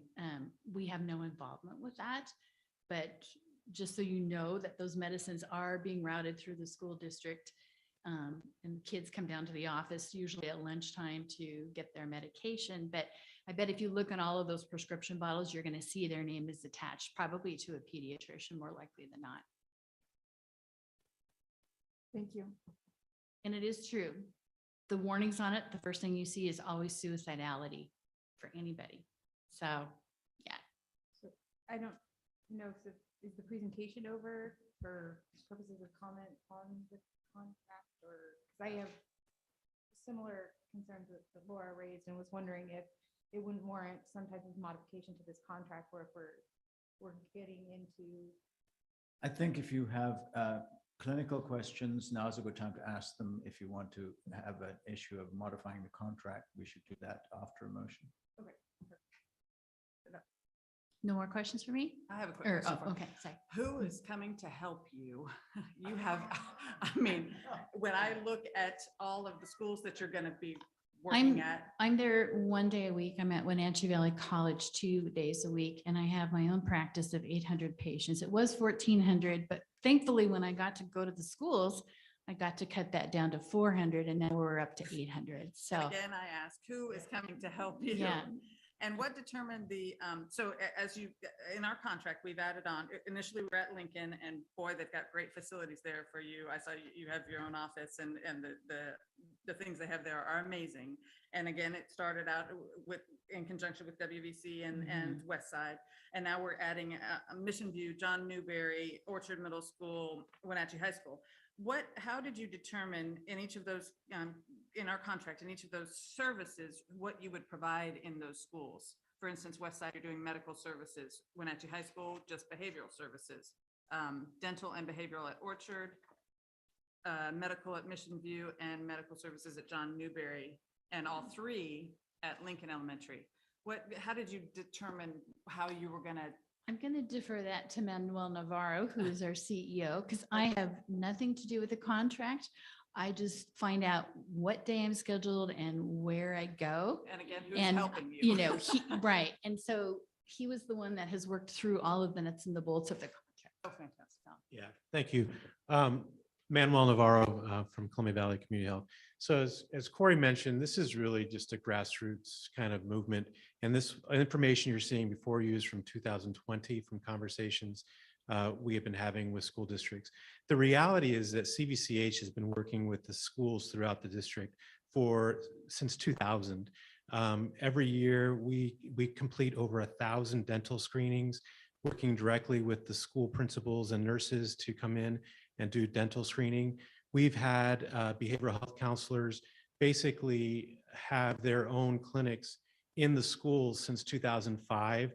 When we identify a behavioral health provider who's had 5 or more kids that are going to the office, we just try to make it easier for them to and their families to access those services. So we've been working in the schools for a while.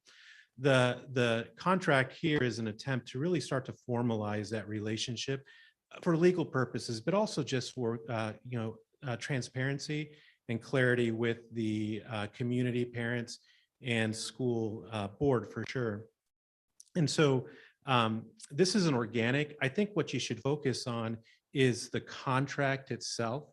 Once we get that formalized, then we really will begin working with the school district and the individual schools to look at what services they feel are appropriate and what services we might be able to expand. So I wouldn't look necessarily at the addendums as they are today. Those are just examples of where we were in conversations in 2000. It's going to be organic. And I really want to stress, we use the term school-based health center or school-based health clinic. And like you said, at Lincoln Elementary, it's a fantastic facility. I looked at the facility Corey offered me at West Side and I was like, that's not a clinic. That was an afterthought. But it's really focusing on school-based health services. How can we provide these services at the school, whether it be in a room, whether it be with our Connect Mobile, whether it be in a great room like at Lincoln Elementary. So, and as this grassroots, our goal is to continue to develop the relationship and really start to fill the need as we start to build it up. So I know Andrea's overworked, but she's also committed to this. And I think as we start to see what we can do with the school district, we're committed to adding resources to this service. So. Thank you. Any further? I just have a quick comment. You know, this goes back hearing Andrea speak and Alma being here. I started working for a school district in 2006, and we would literally bus students to a school site so they can get a health physical. And that was the whole district, high need students for 1 week a year. And you know, we're talking about facilities. It used to be Sometimes we do it right here in this, yes, and you just have a screen dividing, you know, one section from the other, and going through the list of students that would get to receive services, we would have to cut them down because they can only see 25 a day. Yeah, and we're talking, you know, 12 schools. And then the process that came after that, you know, heart screenings, referrals for visual, is that what it's called? Anyways, just being in it. And we've come a long ways to where we were. This was a service provided by the ESD. And now the fact that we're in our buildings, providing the service is huge for our community and our students. One other thing that I might mention to help show how we've collaborated with the other schools prior to the pandemic, I put a schedule together for all the school nurses throughout the district, and let them know one day a month that we would provide vaccine clinics because we have a nice facility at Lincoln. And they arranged to bring a lot of those kids prior to the beginning of the next school year on that particular day every month. So we could get them vaccinated and current. So we try to do a lot of the legwork in the summertime, but clinics are super busy. A lot of people like to go on vacation, and boy, the month of August is always the most hectic trying to get everything in. So that had been one focus. So hopefully we'll be able to get back to that this next year. So, okay. Thank you, Andrea.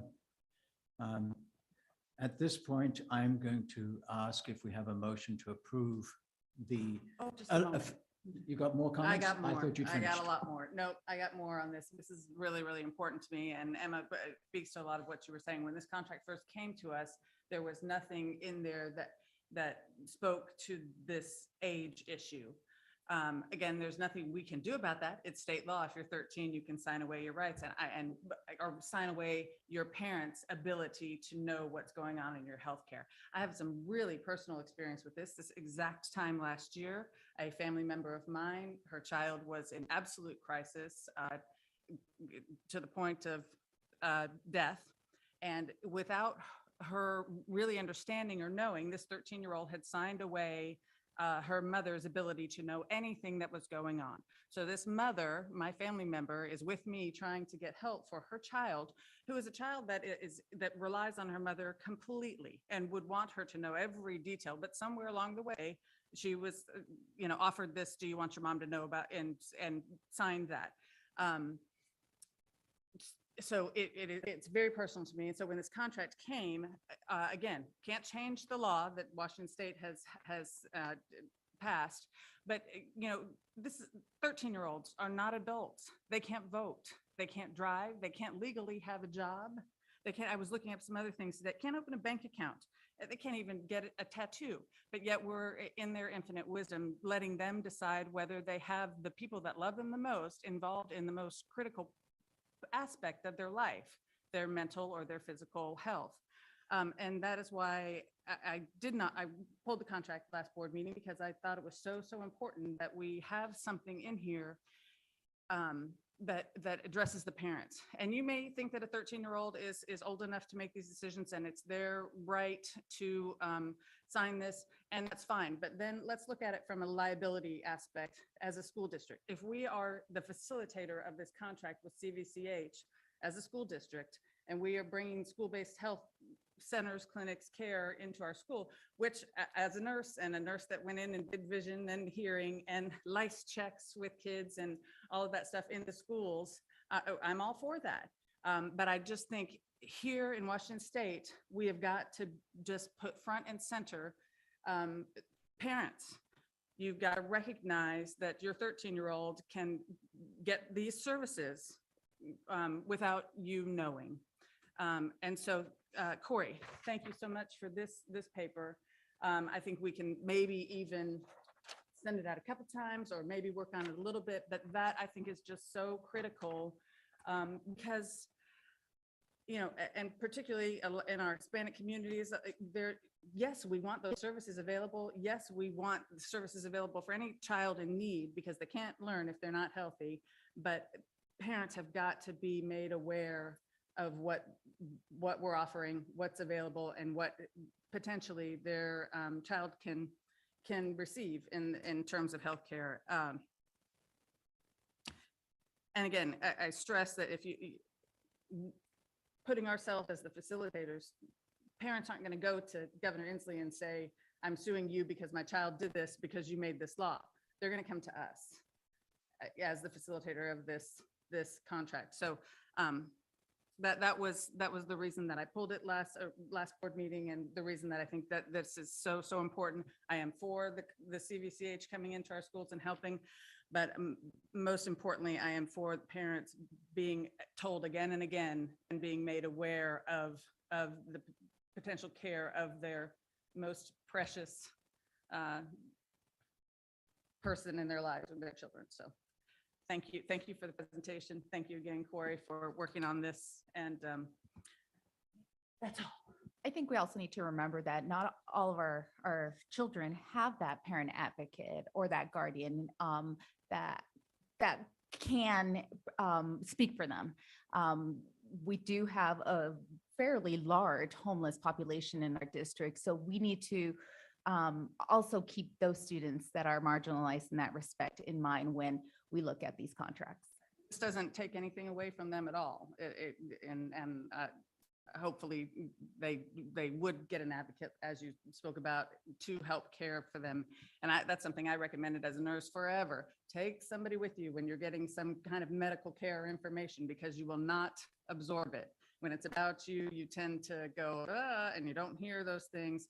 So yeah, this notifying parents more about this information doesn't take anything away from somebody who does sign away or does not have that particular parent or guardian. One more round, just make sure I don't miss anybody.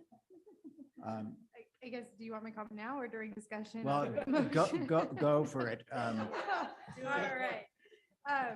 So my only thought was, I share the same concern Laura had with, in particular, that one item in the psychotropic drug prescription. And I'm wondering if that is part of this contract, if it can't be further qualified in there, that if a pharmaceutical referral of that nature is deemed appropriate, that there be some type of referral out or some type of extra oversight measure. I'm glad to hear it's never been used, so it may not be entirely necessary, but if we're looking at something that could be long-term and this particular provider is not there anymore, having assurances like that in there. I'm also a little concerned saying that the scope of services is to be more fungible.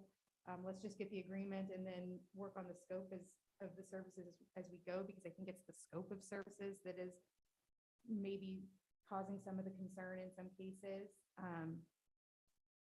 And then just in terms of speaking to scope of services, I would like to see the CVCH agreement that actually goes to parents align a little bit more with what is actually going to be provided at these. I know it says including but not limited to, but I noticed, one of the big heading items here is behavioral health services, and it doesn't necessarily say anything about behavioral health services. It says mental health counseling, but nothing about behavioral health services.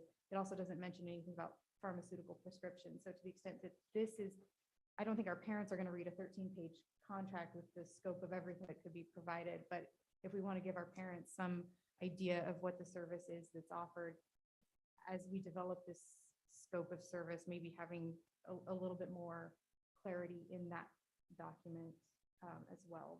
So they don't come to us and say, I didn't know you were going to prescribe anything or you were allowed to prescribe at these clinics, because it doesn't say anything about pharmaceuticals in that.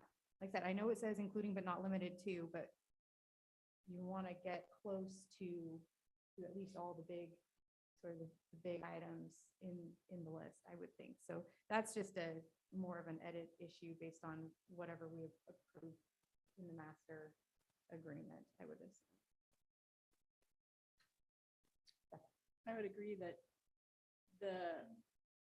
whatever we call this, not a permission slip, but a disclosure, I would call it, consent form. Well, it's not really consent either, but I know what it says. I don't necessarily agree that it is a consent form because of the 13-year rule, but in which case it's an acknowledgement, not necessarily consent.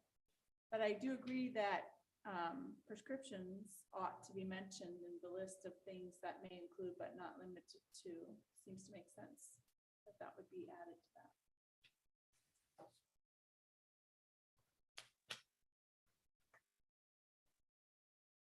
And if I didn't say this already, I do appreciate the relationship and partnership with CVCH. And I do know that there are, this section is a stumbling block. However, there are lots of positive reasons to have school-based healthcare centers, and I do support them overall.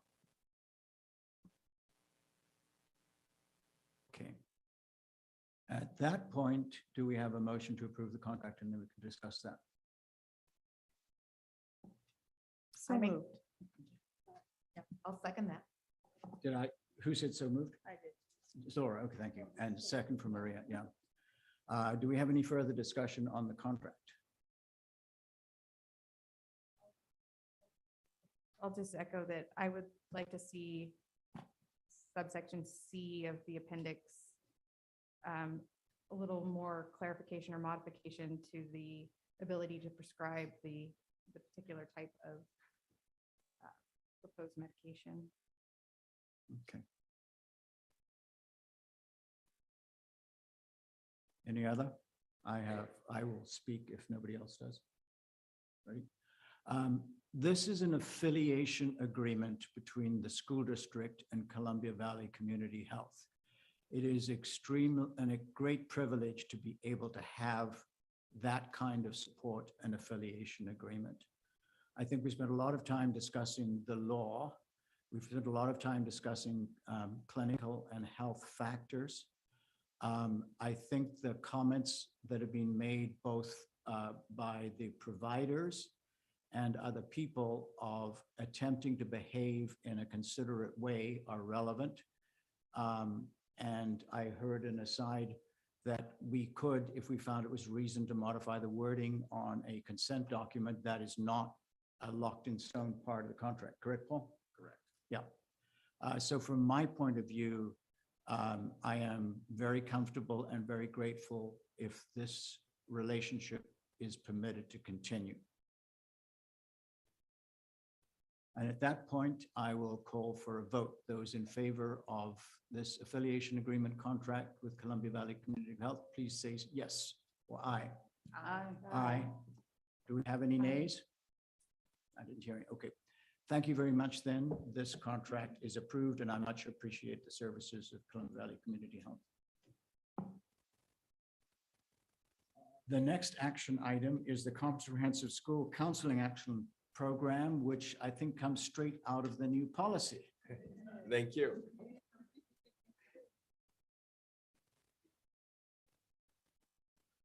We have a short presentation for you. So I'll invite my dream team up here. I've got Justin Nielsen from Mission View, come on up. Haley Griffith from Foothills, come on up. Samantha Holton from Wenatchee High School, come on up. And we have a slideshow presentation that will get started here in a second, but we're just gonna keep on moving. And thank you CVCH folks for your time and for being here. We appreciate you all. So as mentioned earlier, our work this evening came out of Substitute Senate Bill 5030, which I think that you saw some of the name changes and some of the massaging that's happening.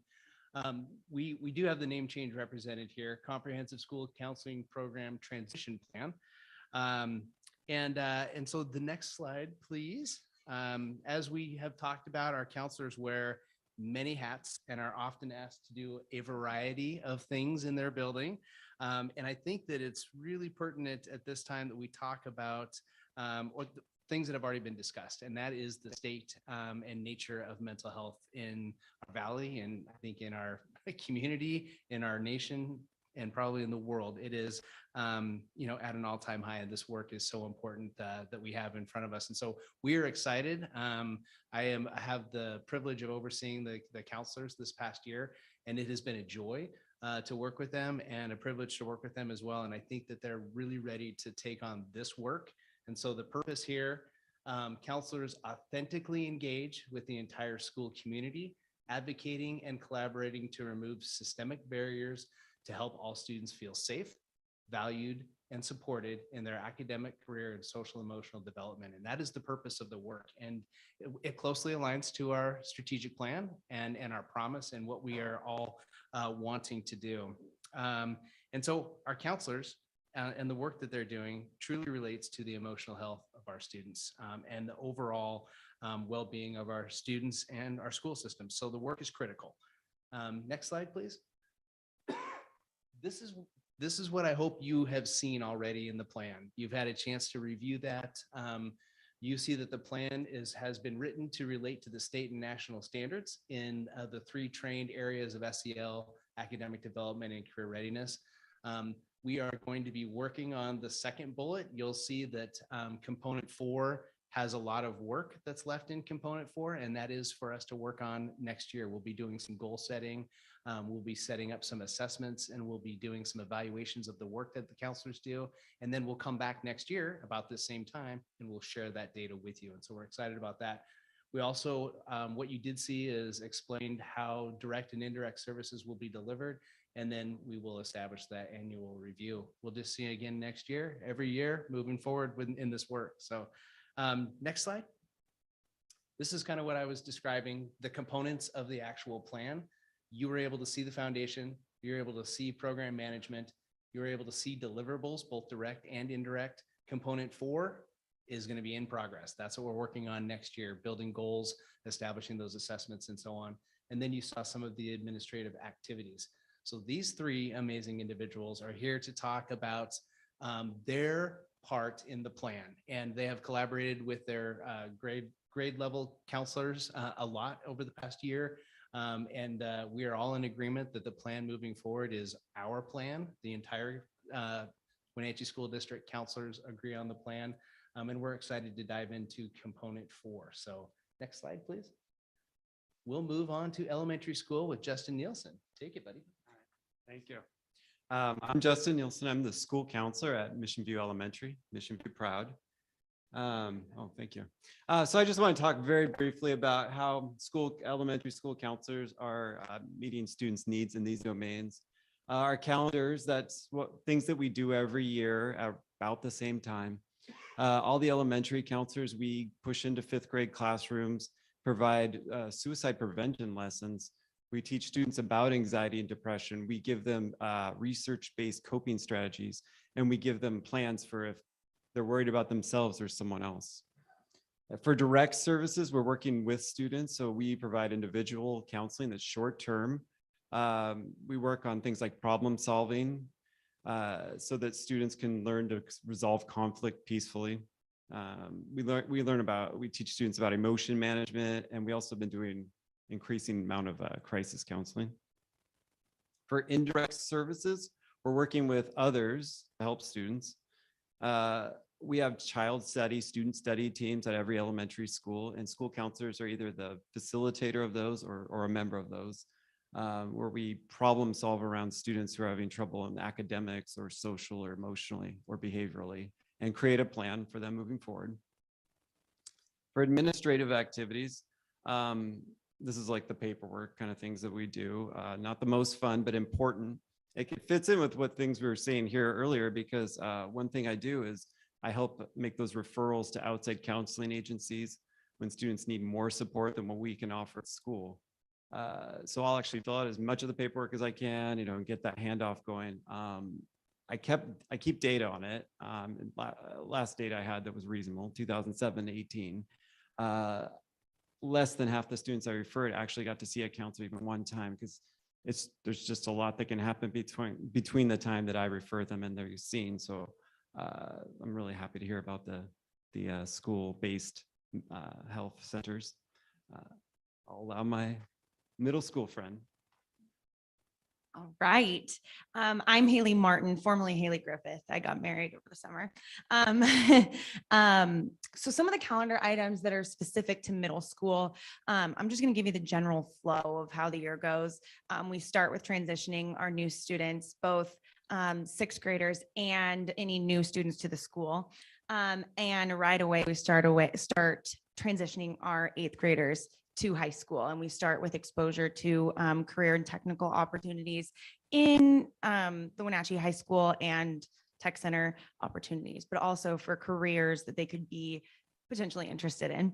And then in the winter, we start bringing in the high school and West Side and Tech Center to get kids thinking about where they want to go next year. And then spring, it seems like everything hits all at once. We are doing high school registration for our 8th graders. We're transitioning our 8th graders to the high school through transition meetings, making sure that they have the support set up at the high school. And we're also doing the same for the receiving students that we're getting from elementary schools. During this time, we are working on scheduling, which is a huge beast, not quite as big as the high school for us, but it is a big project. And I think that if you were to ask someone who didn't know anything about school counseling, they would probably say your school counselor does career and college readiness and they do scheduling. And really, truly, my calendar items are such a small fraction of what I do in my day. Most of my day is spent in direct and indirect counseling services. So like Justin said, we're doing individual counseling, we're doing group counseling. Crisis has become a really big part of our job. Parent partnership through parent meetings. But something that's really specific to middle school is where they are developmentally. So I never know what's going to walk into my office every day, especially in a middle school, but I do, there are some common themes. So working with anxiety, self-awareness, who are they going to be? How does the world perceive them? And a lot of relationship stuff. And then the indirect services, in addition to what Justin had said, because a lot of us, we do the same things. Something really cool about middle school student studies is that we are able to meet during the day as a whole grade level team to really come together with all of our expertise and all of our perspectives and really make a holistic plan for a student to help them. And that is really, really valuable in the middle school. And lastly, administrative scheduling is the biggest. I mean, scheduling is a big thing that we're doing in administrative, but also we are doing lunch supervision. And I know that that is not necessarily written into our job description, but it is so essential to building relationships with kids. And I love that part of my day. I know a lot of other people do too. So lunch supervision is super good for building relationships and building rapport with kids. And that's all I have. I'll pass it to Sam. Hello, I'm Samantha Holton. I'm a counselor at Wenatchee High School, and very similar objectives, but a little different at the high school. So my calendar, it looks different every month, but traditionally in the fall, we're onboarding our students, especially our incoming freshmen, getting them acquainted with going from 700 students to 2,100 and what that transition looks like. And then you're full on to college admission season. And so your college applications, FAFSA nights, WASFA nights, scholarships, parent information about all of that. And then suddenly it's winter kind of into spring and your ASVAB, SAT, ACT, a lot of testing going on, more scheduling. And then into the end of the year, scheduling, credit checks, getting all of those kids to graduation, some high flyers. Maybe we're transitioning them into West Side or figuring out how we can get them to the finish line. Direct services. This is my favorite part of my job where I just get to be one-on-one with my students. This year, that really looks like a lot of post-secondary planning, but a lot of stress management, coping mechanisms, healthy boundaries, healthy relationships, and a little bit of reality therapy. I feel like they've really regressed, maybe isn't the best word, but maybe not bloomed as much as they would have in an in-person environment. And so, teaching them social acuity, taking accountability, self-advocacy skills, these really important student developmental skills that they just might not have been able to build as much these last few years. And then the other aspect of direct services is celebrating with my students. I love that one-on-one, celebrating their successes. That's huge. And, for so many of them, they haven't had that in the last few years. Indirect, that is deeply rooted in collaboration with fellow counselors, admin, families, and then outside services are huge. I have a lot of students who are on, 2-month wait lists for services. And so it's awesome to hear that that contract is going to go forward, hopefully. But my indirect is just really collaboration, consultation. Admin activities are going to be scheduling for sure. And then the paperwork. I'm a running start counselor, so you've got those enrollment verification forms every 10 weeks. But we don't have a ton of admin activities, no lunch supervision or anything like that at the high school level. But thank you for letting us share a little bit of what our job looks like in our day-to-day. I told you they were amazing. So basically the next steps for 2022, and we're going to start early in August during our district days and our principals days, is working on our goal setting, working on our data collection pieces. And then we'll share the data that we collect with you next year. And I'm really going to lean on these three to help guide and drive that work. They are deeply invested and they know the law very well. So they're here with me. If you have any questions, I know this is an action item and we would be able to field any questions that you might have on this work. Thank you. Any comments or questions? I just have a quick comment in regards to, I hear problem solving, emotion management and all that. I hear SEL weaved into a lot of the work that you guys do. And as well as PLCs, the student study teams, we learned a lot about, especially at the middle school level, how the teams work together to support students in different aspects. So just thank you for, to Paul, to Corey for just enlightening us on those subjects. I know a lot of the SEL is also done, at least at the elementary level, my personal experience is done in the classroom and seeing those connections. So I think what I hear is that do you guys provide direct referrals to, well, I guess maybe not. I don't know, maybe you don't have an answer to this because some of the contracts are new for like the high school, but I see referral services going into our school-based health services. Do you guys currently do that or do you go through the school nurse? How does that flow?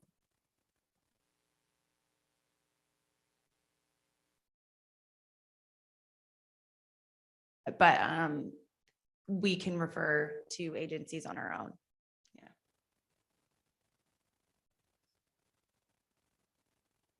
We typically collaborate with our school social workers, but we are able to refer out as well. Catholic Charities has been amazing to us. Readiness to Learn is kind of like a sub-funded group, and that has just been phenomenal, especially for my migrant and ELD students, because they did have a lot more bilingual support in that role. So that was very helpful. So it sounds like you're doing a lot of this stuff already. Is anything in this plan, is this more memorializing sort of what you're already doing? Or is there any new piece that we really need to pick up on? Because I waited to hear the presentation and now going back and trying to flip through 31 pages, I'm like, I don't know what. No, you're absolutely spot on. A lot of the work is what is currently happening in the district right now. And it's not, that is what is happening in all buildings. There are other things that are happening in specific buildings, and but that is what you're seeing right there is a great overview of what is happening in all buildings. And that's why the collaboration was so necessary for us to do the work to get to this point. Is we spent a lot of times in small breakout rooms in Zooms so that we could get people to really say, this is aligned. We are doing all of this work right now. And then the next piece is our goal setting and evaluation. Really, what do we want to do to push our program? And how are we going to make sure that our counseling program with the Wenatchee School District aligns to state and national standards through the work that we have to do? And that'll be great because I think that there's a through line in that work is how do we create goals and set goals at the building level that also work to, or at the counseling level that address the building level that also address the strategic plan. So we're going to be working a lot with our administrators on what that looks like going down into the classroom and the counseling role and then all the way back up. So we're excited about the work and excited to bring back to you the findings that we have. So that was a great question. So, sorry, I have a question. Some years ago, I met with representatives from the American School Counseling Association at an SBA conference.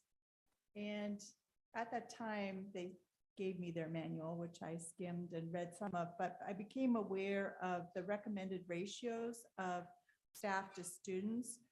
We were maybe at a 1/10 of the recommended ratio. And I'd like to know if that has improved because, obviously our state funding model is never, ever, ever at this rate going to fund the recommended ratios by the professional organization. Have we gotten any closer, however? Come with me because I was just going to say these folks probably have a better knowledge of that than I do. So. I just want to say huge thanks because we are getting a part-time, additional part-time at all the middle schools this year. And I think it seems hopeful with the new House bill that will continue, but it will be helping our ratios out hugely. Currently this year, we have about 580 students and 1.5 counselors at that's at my school. I don't know exactly the numbers at the other schools, but that will help significantly having an additional part-time for us to be closer to our ratios. I'm the full-time counselor at my school and I have about almost 400 students on my caseload and it is a lot. But I'm hopeful that this next year will be a huge weight lifted off my shoulders. So thank you to anyone that was a part of making that decision. Isn't it true that the association though recommends, 5 times that many? 1 to 250 students. From what I understand is that the House bills that bill that was just recently passed this last session was going to increase for the next, 3-4 years. So we'll start out small and then add more funding for that support.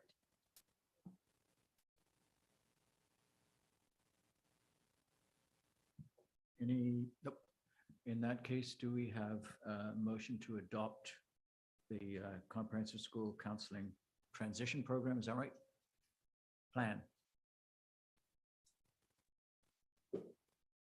Motion to approve the counseling plan. Sorry, I don't have the title in front of me. Yeah, I think the title is confusing. The one Comprehensive that School presented. Counseling Program Transition Plan. Okay. And I'll second it. Catherine, okay. Any discussion at that point? In that case, will those in favor of this adoption, please signify so by saying aye. Aye. That's unanimous approval. The final action item is a school bus purchase. Pretty straightforward. No presentation on this one. It's yellow. We're going to pick it up. We're going to get some kids on it. We're going to drive it. Not you. Not you.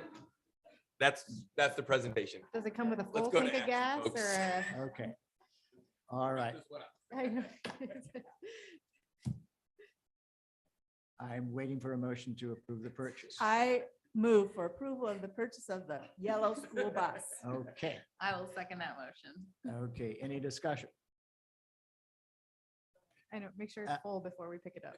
No, that's right. It is. We've been given the numbers and it's in the budget. And it takes longer to purchase buses by about a year than anybody thought because of the supply chain. So we're approving and committing now for later delivery. Yeah, but Okay. can we afford to drive it? Yep. Okay, if there's no other discussion, would you please indicate if you're in favor of this purchase by saying aye? Aye. Aye. We are all done with action items. Thank you very much. And we now move on to board communication.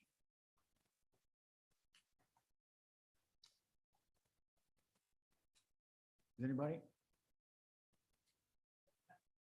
Yeah, no, everybody. Do. I just want to say that we did the 2 graduations. I went into going to the high school graduation thinking nobody wants their diploma from me.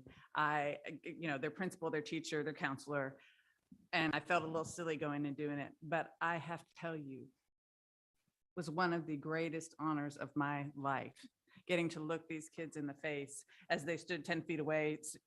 And I'm telling you, I could see some of them, I thought were going to pass out. Some of them were like, where do I go? Where do I go? And they just had to go 10 feet from where they were to us. I could look at some of those faces and see them going into their classroom as a kindergartner. It was absolutely one of the greatest honors of my life. It was so moving. And to be involved with that was a thrill. And yeah, I'm sure it wasn't thrilling for them and they still would have preferred to get their diploma from somebody else, but it was an honor to be a part of that. So that's it. I do want to add a couple of words, but I'll be brief. I will be remote at the 628 board meeting and Vice President Maria Inegas will preside. So I have a couple of things I want to say while I'm present in person. I've got one simple tribute to Paul Gordon. And I'll put it this way, the terms of reference of the interim superintendent contract are to execute the 2022-23 plans. I'm not itemizing anything, but that tells you that there are transformational initiatives in the work that's been done, and it's our job to continue and complete. Also, I want the people of Wenatchee to know that Paul and incoming Superintendent Bill Eagle, who is here, there you are, right, are putting in a great collaborative effort to make sure that the district receives strong community and an excellent handover. I do want to acknowledge both of them. We owe gratitude to both of you. And thank you, Paul. It's been a pleasure and honor to be a director and president with you. Thank you, sir. It means a lot. Superintendent report for me, incredible gratitude for our staff, our students, our families. Another incredible year. Just these last few years have been one challenge after another, and I'm just incredibly grateful with incredible gratitude for our staff, for our students, and for our family and for our community to come together and really serve our students the way they have. For our staff, as a superintendent, couldn't have asked for a better staff. Collectively working each day for the betterment of students. Man, this doesn't get any better when you get to meet, as our board members have, and that's something I'm really proud of having our board members in our schools, getting to meet our staff, getting to know the work that our staff does on a day-to-day basis. It's hard work, but as you heard here tonight, it's work from passion. It's work from, I want to make our schools, our students, our community better. I could not be more honored to have been superintendent the last 3 years with a better staff. Honest to goodness, outstanding. The way they started the year, the way they in the middle of the year, and the way they finished the year. Just continue to work each and every day for the betterment of our students. That's who our staff are in this community. We should be incredibly proud of our staff and continuing to lift them up, continuing to support the work that is occurring, the work that we heard here tonight. The incredible partnerships don't happen by chance. Those just don't magically appear. Those are staff members who work diligently to make those partnerships come to life for the betterment of our kids. That's our staff. And great partners throughout, like CVCH and countless others that we heard about tonight. Incredibly grateful for a culmination in graduation. The graduations are all, very emotional. One of the graduations that, maybe doesn't get us celebrated as much as our transitional student graduation that occurred. Wow. That's one that needs to be on everybody's must-do list, to be able to see some of our young men and women who are graduating from our transitional program, who are 20 to 21 years old, who have goals and aspirations and hopes and dreams of doing greatness in this world. And they were on full display during that graduation. And the work of our staff. And I'll highlight a staff member, and you all know him as Chef. Every student in the transitional program mentioned his name. Why? Because he gave time and effort. He created relationships, meaningful, deep relationships with these young people. That's why I connect back to what we were talking about, our school safety. Because of what Chef does to connect with humans, to make them feel connected and belong. That's what our staff does on a day-to-day basis. He exemplifies all the good that our staff does on a day-to-day basis. That's why I'm proud to be the superintendent, and why I'm also sad to be leaving the Wenatchee School District, is because of our staff. But I also want to recognize our students We got students here tonight. We have former students in the back. I love our adults. But boy, when students, that voice of our young people, that's another piece of honor for me, is lifting up the voice of our students and hearing our students who come back to us from colleges and universities around the state and around the country, who are making a bigger difference in carrying the WSD brand beyond our walls. Wow. Wow. That to me is so crazy cool. And then to see the next generation, the next group of students who are sitting before you here tonight, who are moving and shaking because of the footprint that the previous seniors left for them, to say, no, it's okay to have a voice and to make a difference. Pretty cool stuff. So thank you. Thank you, Paul. Lots of heart from everybody. Appreciate it. And at that point, I adjourn this board meeting.